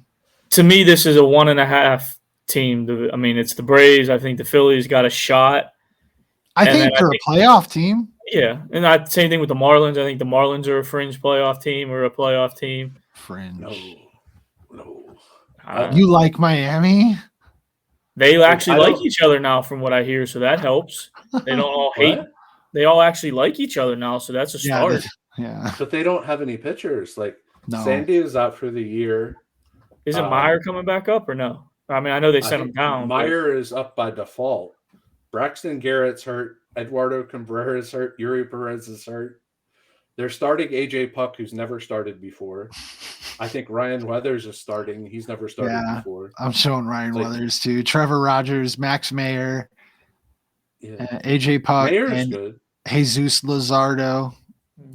Yeah, I think they're going to sell at the deadline. Probably. Tim Anderson, he hit 1 home run all of last year, I think. Oh my God, dude. He was a batting champion. Mm-hmm. He was. No, it's just fresh in my mind because I just watched Jazz Chisholm on the pivot, and he talked about how everybody hated him. They all hated him, and nobody liked him, and now they all like each other. So it's big things this year. So yeah, let's see it. Chaz Chisholm made it on the cover of MLB The Show, and that's about as far as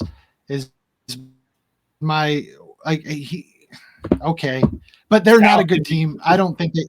Yes, he is. They don't look very good though. So hey, Atlanta wins the division. Agreed. Yeah. The Phillies potentially a playoff team, potentially. And that's where it's I saw Taiwan Walker is hurt now too. Oh darn. I didn't see that. Okay, yeah. Hey, let's come back to the Central so we can get to that. Like we'll do the Central last. Let's do the The West. meat of the matter. The Let's do Central. the Yeah. West. Let's get it. The West. I mean, This is the same. This is the same boat, Same in my conversation. opinion. Yeah, because Two you're teams. absolutely right, Coach. Because the Dodgers are so far above with their lineup and their pitching that they should run away with it.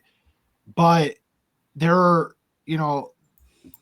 not the Dodgers, the freaking D-backs. Like you have, like they still have a really good team. Like they're still a really good team. Are they playoff worthy? I don't know. Padres have gotten worse, right? Padres have gotten worse. The Rockies are still not any good. Yeah. So, and the Giants, I don't know. Their lineup is. They got Blake. It just looks so weird to me, just looking at it from top to bottom for the Giants. I don't see a Jordan. They overpaid to get Jordan Hicks to put him in the third. Logan Webb, unproven. Logan Webb is good. Robbie Ray and Alex Cobb coming back from injuries. Okay, yeah, the Giants might be a potential. Kyle Harrison's going to be pretty good. You think? Yeah. But their lineup, like, they're considering Pablo Sandoval. He hasn't played in like 14 years. Mm-hmm.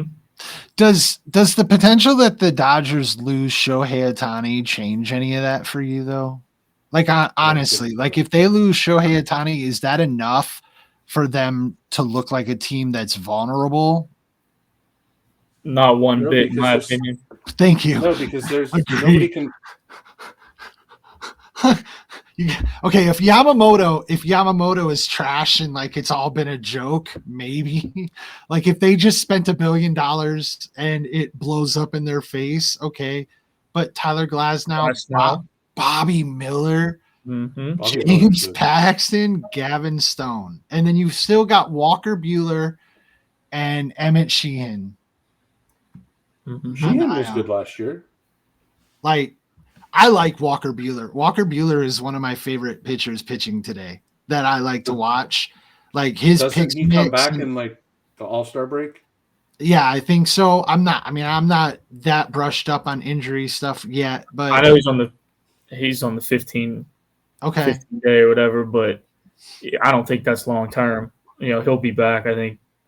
I will say one thing. Can I say something negative about the Dodgers real quick, other than the fact that they're my second least favorite team?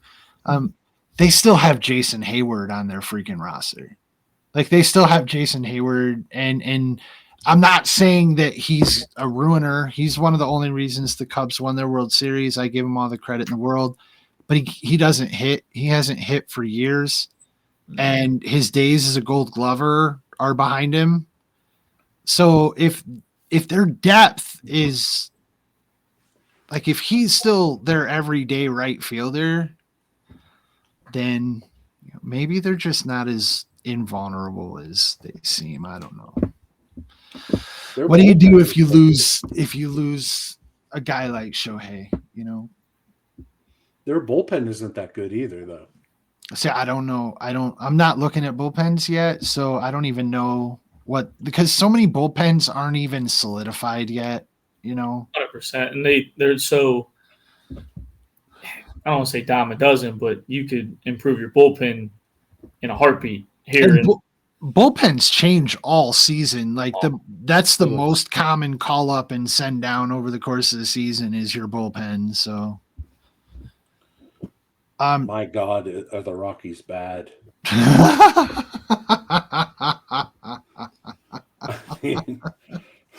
Yeah, just not to jump ahead too much, but to me, it's Colorado, San Francisco, San Diego, Arizona, and then the Dodgers. I think just bottom up. So I agree with you. I 100% put my stamp on that as well. Yeah. And I still think the Dodgers probably win it by like 10 to 12 games. I would agree. We'll see. Yeah. Dude, if when the Dodgers catchers, their catchers are Pirates or former Pirates. But what happens when that team gets thrown into just chaos? It's going to be chaos, but the media, like if they're, dude, there could be, it could get really interesting for them. What are you smiling about, dude? You're not even looking at us anymore, man. I'm looking. Look at me, The Mike. Rockies, man. Oh, It's the funniest roster. Elias Diaz and Jacob Stallings. Like Stallings, okay. Stallings is a legit MLB catcher, solid defensive guy that's going to hit 220, but then have a couple like 4 walk-offs in the year randomly. But randomly, yeah. Not home runs, just singles. Just walk. Yeah, I said walk-offs. I didn't say home runs. Charlie Blackmon. How old is Charlie Blackmon now? Let's see. 37. Okay. 37, yep. Yeah. And they have KB at first base. Who cares? Dude, it's nothing anymore. He's 32. Dude, that's crazy to me because when we were starting earlier tonight, we were talking about the contract control that the Cubs exercised on him. And now to look at him as a 32-year-old is just insane. But yeah, they don't, dude, their lineup is, I don't even know. Yeah, they are. Like, it's not even fair to call them a franchise. They're a quad A team. Yeah. Like, you could probably take the top 5 minor league teams and swap them out with the bottom 5 major league teams of the A's, the Angels, the Rockies, probably the Cardinals, and the Red Sox, and I don't think you'd miss a beat. Oh, like, that's how bad these teams are. That's rough, dude. Talking relegation now. I didn't know we're. Oh, that's that's a whole other show when we start talking. If we start talking about that, because I get big into that with sports. I love that shit. I want it in more sports. It makes it interesting. That's for sure. That is for damn sure. All right, dude. Are you ready, Mike? Are you ready? Oh, I'm on the Brewers now. I'm pulling them up. Okay. I got 2 more to pull up. All right, this is where it's gonna get fucking dicey on how we slate this. Mm-hmm. I think we're all in agreement on who is in the basement, but that's just me. Oh, I don't know. Unless we're all saying St. Louis. I think we are. Yep. Yeah?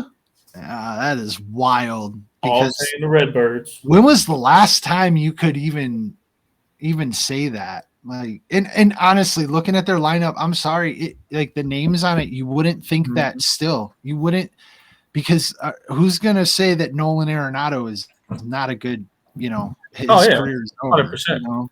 Nolan Gorman looks legit, but he's still 23. Goldschmidt, how old is he? 36. Fuck. Lars Nootbaar, he's okay. He's 26. Wilson. Yeah, I loved him. I'm so mad about that. But I do agree. But I have to agree. And again, going to their holy God, Miles Michaelis, Kyle Gibson, Steven Matz, Lance Lynn, Sonny Gray, Zach Thompson. Who is Drew Rom? Who's Drew Rom? John Rahm's brother? I don't know. John Rahm. Hey, John Rahm. That dude's awesome. I like that. They got Matt Carpenter back too. Yeah, they did. Oh yeah, man. They're really excited about that. I mean, you have like, they're bad.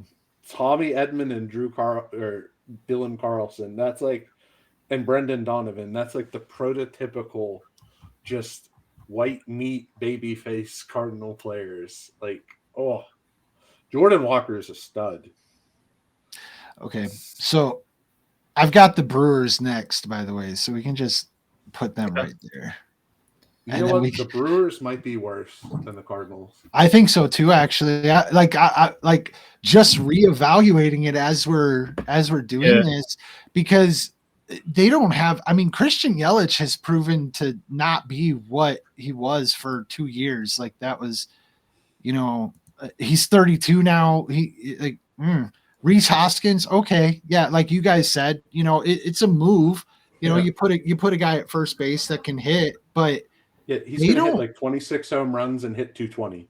But they don't like Gary Sanchez. That was the name I was just about to bring up. Like, okay, Ooh.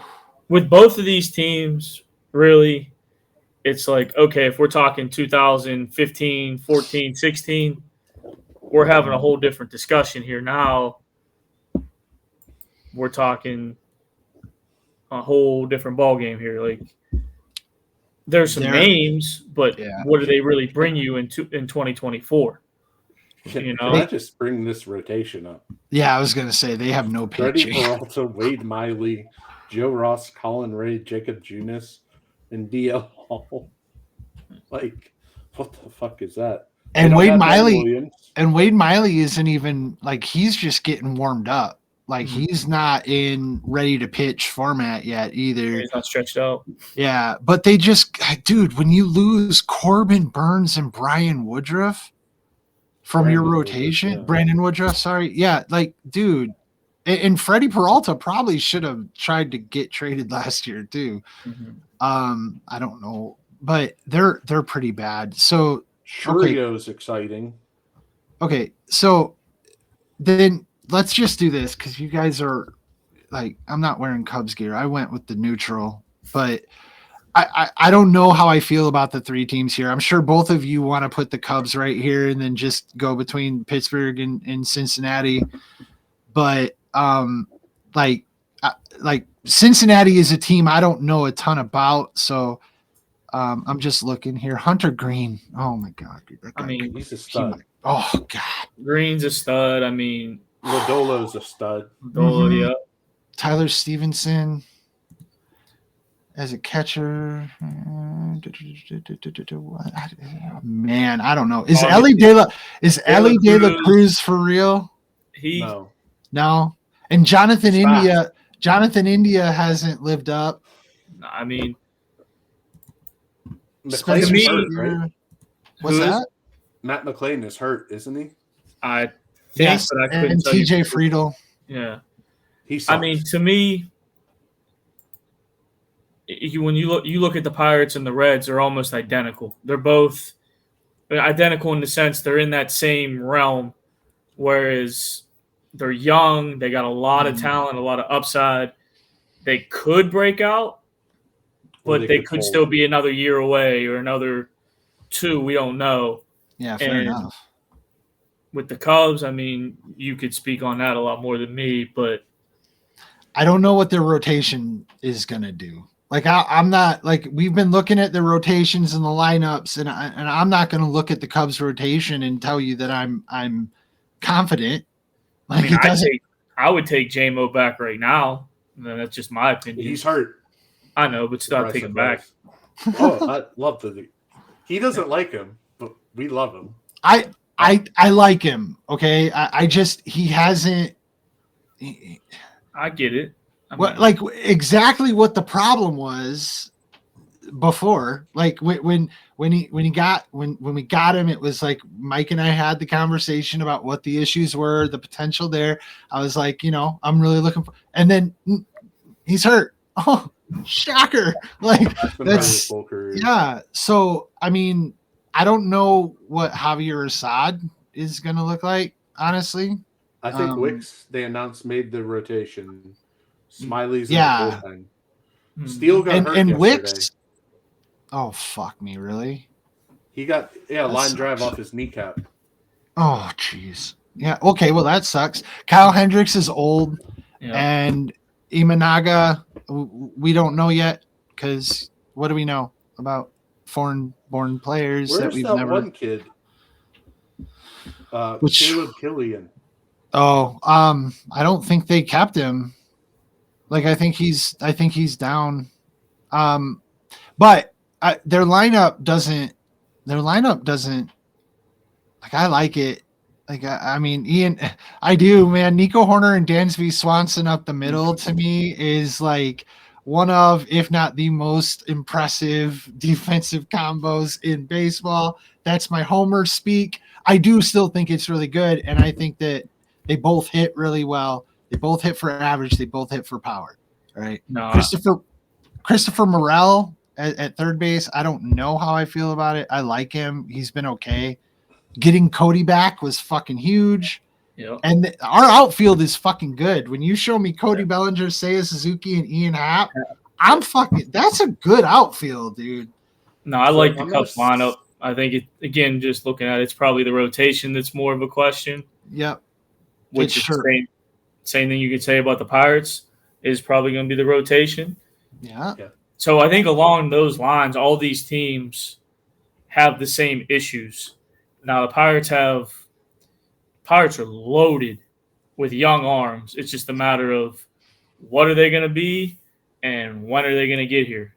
You know, there's 5 guys legitimately in the system that could be here by June or July if they want them to be, but where will they be by the time that time comes? Either but you know, just banking on that, like, because you don't know how it's going to go. Obviously, it's a coin flip on whether or not it's going to be beneficial or great or bad or otherwise.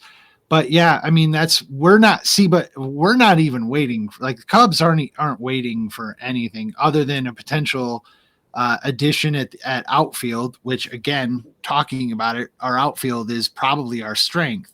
So adding PCA to that what does that do? You know, and then, but your pitching staff. I don't think we have anything other than obviously Jameson. But I don't, again, I don't know what we're going to get out of him. Like, I mean, Kyle Hendricks is Kyle Hendricks. I mean, but I watched him. I watched his first spring training start, and it's a spring training start, so we're not going to get, but he looked better last year after his injury, after he started to put it together after healing and everything. But age catches everybody, man. We know that shit. And he's 34 and he throws junk. He's always thrown junk. So he's not your guy that you're going to put out there and be like, hey, go dominate this game for me. Unless it's game 7 of the World Series. And no, I don't know. It's the rotation to me. It's definitely the rotation. I think your lineup, like just looking at Pittsburgh's lineup, Jack Sawinski is, I like that guy. Dude, he hits bombs. Brian Reynolds, I don't know where he came from to turn into the guy he has. Key Brian, you can ask him. I thought Key Brian was going to win Rookie of the Year his first year up, and he didn't do shit. And O'Neal Cruz, you just don't. What's he gonna be? Like, he's a freak show, is what he is. Like, he's an absolute freak show. Like, 100%. He's a potential 30-30 guy, but is it going to be this year? I don't know, because only had 30 some at bats last year before he got hurt. And then the year before that, in half a season, he had 17 home runs and like 50 some RBIs, but couldn't hit a curveball to save his life. Couldn't hit an off-speed pitch. But I don't take much stock. I don't take much stock in the spring training numbers. He's hitting like 330 with 7 home runs, but bombs too. Yeah, bombs. I mean he's a StatCast era guy. I mean everything he hits is a whoa, like that was 117 miles an hour off the bat, or wait, he just threw a ball 105 miles an hour across the infield. Like, so there's a ton of upside there. Right. So if I were a Pittsburgh fan, you feel free to do this the other way around. If I were a Pittsburgh fan, I'd be looking at my lineup going, oh, yeah, it's pretty nice little lineup. And then the way the projected lineup that I'm looking at has Andrew McCutchen at 6, okay, with Henry Davis, Jared Triolo, and Connor Joe after. Okay, if you've got a 75-year-old man that far up your lineup, then the bottom half of your lineup might not keep up with the front half of your lineup. Touch is probably going to hit leadoff because of ego. You think he's going to hit leadoff? That's what he did well, last year. Or it might be Cruz though. Cruz. I mean, it's either going to be him or Cruz. I would think potentially. Yeah, I mean, I wouldn't. Why would Kutch you would not? hit leadoff just because he walks. So I mean, Do I care if he gets on base? Do I care if he walks? No, just get on base. Yeah, but who are you gonna slot out of there? Because I would want Cruz as my leadoff guy in this fucking lineup. I would want Cruz. Reynolds is going to be 2. I think that's a guarantee. I think that's the only one. Yeah. I go Reynolds too. Mm-hmm. Like all day. Here's what separates the Pirates from the Pirates of old, though. So, like last year, they were the best team in baseball. Then Cruz got hurt. Mm-hmm. They didn't have that depth. They lost Vince Vasquez. He got hurt. That was the turning point. Yep. This year, they have depth. You have Triolo at second. You put Figueroa in the minors. You have Connor Joe is your like fifth outfielder. Mm-hmm. Edward Oliveras, that dude hit like 30 bombs last year. If he was not in that ballpark. And there's that McKinney kid too, right? You're not kid, but that's the other one that might Billy make McKinney. Tim or McKinney. Michael Taylor, you got him in center. He's going to be your everyday Gold Glove center fielder. You bump Switzky to right to hit what, fifth probably? Probably, yeah, fifth or sixth. Yeah. Why is Michael Taylor not even showing up on this lineup? They just signed him the other day. A week ago. Did they really? Okay. Yeah. Okay. For what, $4 million? I'll take a Gold Glove center fielder for $4 million a year. Yeah. Henry Davis is hitting bombs. Mm-hmm. You have Grandel that can play first probably if he gets healthy, because I don't think Rowdy is the answer at first. I think it's going to be Rowdy and Connor Joe. They're going to platoon. Yeah, I was going to say Rowdy's been a platoon guy for the last couple of years. Like, I think that makes sense. Connor Joe, you platoon him with? You're saying? That's what I think. Right. That's your left-right platoon there. Okay. To me, the bigger discussion is, or not bigger discussion. I think they made a mistake in. I think Peggy should be up here. Peggy should be your starting second baseman, Peguero. And Triolo should be your utility. To me, he's more valuable as a Josh Harrison role. He's your utility guy that's going to hit a little bit, but you can play him in a corner outfield. You can play him at first. You can play him at third. You can play him at second. And that just adds more value, whereas Peguero got some speed. He got a little bit of power. He's not going to hit for average. He'll be an above average average to above average defensive second baseman.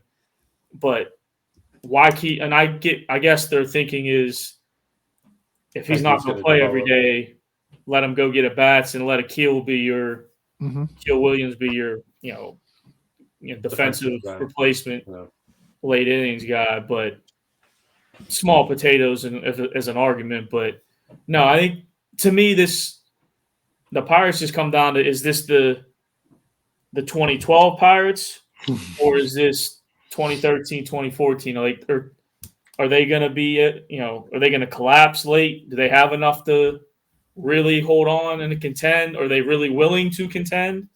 Do they know how to contend? That's the other big. Like that's a thing. Like, so the Cubs, the biggest thing that the Cubs did in the offseason, by the way, which it wasn't a player move, so it's just kind of been ignored, but we took Craig Counsell away from Milwaukee. Mm-hmm.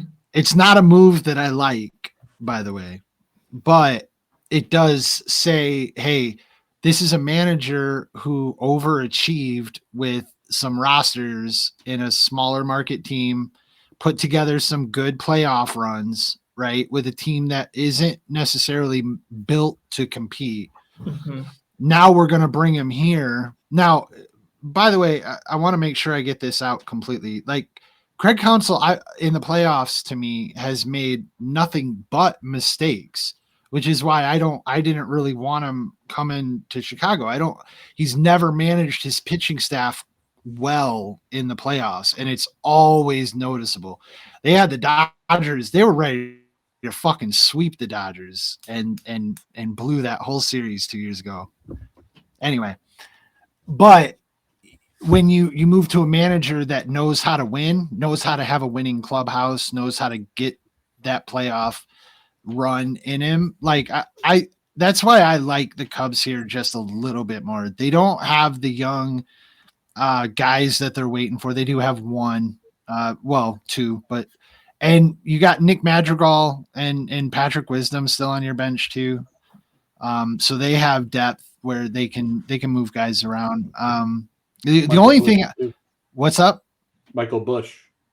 Yeah, I thought that was a pretty decent addition, right? He's your first baseman, right? Like, well, is he going to play first base or? That's the way it looks. Because if you bring Pete Crow Armstrong up, then you put Cody at first. Yes. Yeah. I mean that's the way you gotta. That's the way you gotta roll that. You gotta move Bellinger back to first, and then you put Michael Bush at third. But no, because you have Morel. Yeah, exactly. One of those two, you got to hit on one of those two. Yep. Well, okay. So Morel, again, I was kind of talking about this. Morel has been impressive. Like the thing about Christopher Morel is that he's been I didn't expect anything out of that dude. I thought they were going to hide him in left, which is what they started off doing. And once he got a chance to play in the field, he's been good. But his hitting and his energy, the sheer like love for the game that dude brings is something that I just fucking love. Like I love that. But they do have Nico Horner. Catcher, or is it Gomes? So Gomes, I believe, is who they're going to be going with. Miguel Amaya, that's another dude that I'd like to see. Like if they can hit on him, if he can turn out to be a legit Major League Baseball player, like that was a good, because they kind of let Wilson, like that was part of the Wilson thing, is that they assumed Miguel Amaya was ready, and he hasn't been, but we'll see. Like I really question your starters. Yeah, I do I think too. we have the same issue here. Mm-hmm. But Mitch Keller, Martin Perez. Mm-hmm. Who is our three? Is it Gonzalez? It's Marco Gonzalez, and then Jones 4, and then Quinn. Well, I'm hearing or Bailey Falter. Luis Ortiz could be the 4, and then it's between Jared Jones, Falter, and Quinn. And Quinn is the potential 5th for right now, because really, I don't want to open up the other can, but to me, there's an ace sitting out there that would play for league minimum that would legitimately make this team a contender, not even just a division contender, but if you have him, Keller, and Skeens as your rotation at the end of the year. Martin, don't sleep on Martin. He's been good this spring. That's what I'm saying. That's your 4 then. Yeah. Instead of being a 2, that's your 4. That's a little. Yeah. And Jones. And who knows what Herman's going to be either. Once he gets stretched out, is he going to be in that mix come late or mid-April or so here, since they just signed him? To me, that is the biggest question mark, is what the rotation's going to have. Same thing with the Cubs, and then really the Reds. I mean, the Reds have probably I don't think I'm going on a stretch here saying they have the best pitcher in the division, probably, at least most talented in Green. They probably have the best lineup or best rotation overall, like on paper. 1 to 5. Yeah. So that probably maybe notches them a little ahead, but the Cubs I just really think Jordan Montgomery too. No. What's that? The Cubs could go sign Jordan Montgomery. Why? What do you mean why? Why? Oh, and yeah, to not open the can, I won't.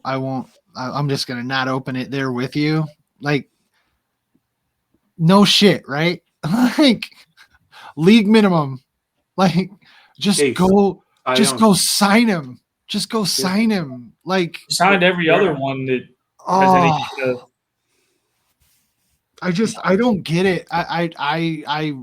I don't understand what the reasoning is with this one at all. Yeah, I don't either. We don't need to get it too no deep down that rabbit hole, but it is true. I mean, when you're a small market team, this is something that's You do. You do. Same thing with you don't want to. We don't need to cross over, but with the other team in this city that used to sign my paychecks, when you can get a 9-time Pro Bowl quarterback for $1.2 million, you All do it. day. Oh, You yeah. do it. And then if Who you can cares what trade. they say has happened in the last 2 years? Uh-huh. Wasn't a good scheme fit, whatever. Mm. Oh, he's And then as washed. soon So as you what? do that, you can trade away conditional shitty fucking draft picks for another top quarterback. So you can just have 2 of them. And it's no harm, no foul. So why Oh, my wouldn't the God. Pirates sign a guy that is a Cy Young winner and they would be your ace? I mean, it's The Pittsburgh Steelers, by the way, I like, you got to be fucking kidding me right now. Like, Mhm. they're set up to be good at the quarterback position for like the next 10 years. I hate them. I hope it fails. We'll find out real quick. You also have Mike Clevenger out there, who's Uh-huh. 9-9 with a Yep. 3 ERA. Yep. It's wild that like nobody's signing these guys. It's not wild, dude. We've been talking about this for fucking months. We knew this before free agency started. When it like Boris, like the Bauer thing is one thing, but Boris was gonna be Boris, and after Shohei signed, Boris thought he just had all the cards in his back pocket without really taking into consideration the reality, which is what I tried to say. Shohei is Shohei and everyone else is everyone else. It didn't change the market as much as people wanted to have it change the market for everyone else. Once they went and signed Yamamoto, though, it kind of screwed that all up because they gave him a ton of money too. But Boris, I mean, and in the end, I know that these deals are full of opt-outs. I get it. And yes, you're right. They're Boris guys. So they're most likely going to opt out. There's virtually no chance that they don't. But they're kind of, just taking what they can, if you will. Like, I want to play. I want to be ready to play. So I'm going to take this super team non-friendly contract, but I'm not getting the huge deal for the long amount of time that I wanted either. Because you can talk about opt-outs all you want, but if you're not building up every year, if you're not like if he goes out, if oh my God, I'm so sorry. If Bellinger goes out and has a shitty year and only plays for half the season, like, he's not looking at a better contract to opt out for. You know what I'm saying?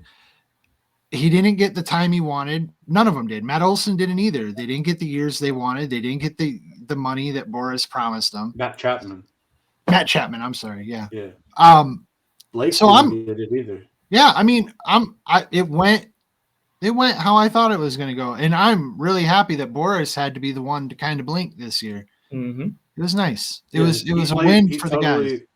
He totally played it himself and screwed his guys this year. Yep, 100%. And the egg is on his face, and I couldn't be fucking happier. Because dude, very well.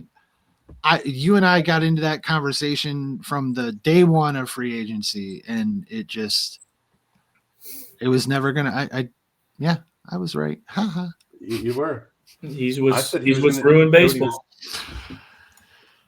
He's I definitely. said Cody was going to get 50, and he got 50 over 2 years. Wow. If he stays, right? Right. Yeah. What a mess. Yeah. So we got to put the bow on that one. Yeah. Who you guys taking? Playoff wise, I think the safe pick would be Atlanta versus Baltimore, right? Oh, I meant in the Central. Nobody gave a solid. We gave rankings for every other division. I'm gonna go Milwaukee, St. Louis, Pittsburgh, Cubs, Cincinnati. I'll go St. Louis, Milwaukee, Chicago, Pittsburgh, Cincinnati. Wow. Okay. All right. Milwaukee, St. Louis, Cincinnati, Pittsburgh. Go Cubs, go. Hey, Go Cubs, Chicago. So I'm saying. So you guys both took Cincinnati. That's interesting. I didn't see that one coming, but their pitching is it's just the pitching for me. Yeah, like it's once the we pitching. sat down and really talk Yeah. about it for a second, it's the pitching, it's the starting rotation. Yep. Again, the Pirates, in bullpen. my opinion, could bump that up in a heartbeat if they do a certain signing, which they won't. But that's another thing coming. Or if they do decide to bring Jones up as the fifth starter right away, and Skeens is here by mid-May, that's a whole nother dynamic. Because I know I'm biased, but like that dude is different. I think just mentality, everything. That Air Force did him well before he went to LSU. That's all I could say.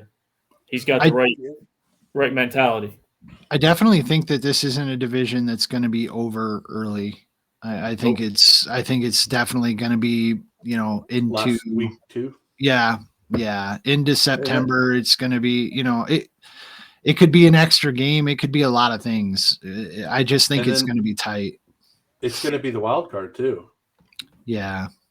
Yeah, I think it's a division that you could win it with 82, 84, 85, 86 wins. You don't need to win 90, 95 games to win this division. Right. Yeah, you could be going in as the lowest. Lowest NL, the lowest NL team in the playoffs. There could be two wild card teams that have more wins than the division winner in this league, just because of how tight it could be and how much some of the other teams have a lot of room in their divisions to run away with it and build up wins. Yeah, I think the big key is going to be who gets hurt first this year. Yeah. Mm-hmm. And who's out for the longest period. Right now, like it's the Yankees. But man, the Pirates could be just right there if they wanted to be. Hey, we're gonna have fun watching it. It'll be a fun year to watch, I think, for sure. Mm-hmm. I'll jump on. I guess I'll definitely agree with Mike on the one, since he went that pick already. I'll say Atlanta from the NL. Mm-hmm. And then I don't know about the AL. That's a lot tougher to me, because I think it could go a lot of different directions.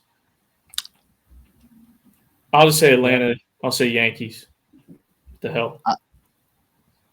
I like that, actually. The Yankees could probably get the last wild card spot and then win the whole league. That's exactly what I'm thinking. Yeah. Like, I don't think they're going to win the division, but I think they're a playoff team, and then that's all it takes is getting the dance, and then they have the lineup and everything to do what matters in October/November baseball here.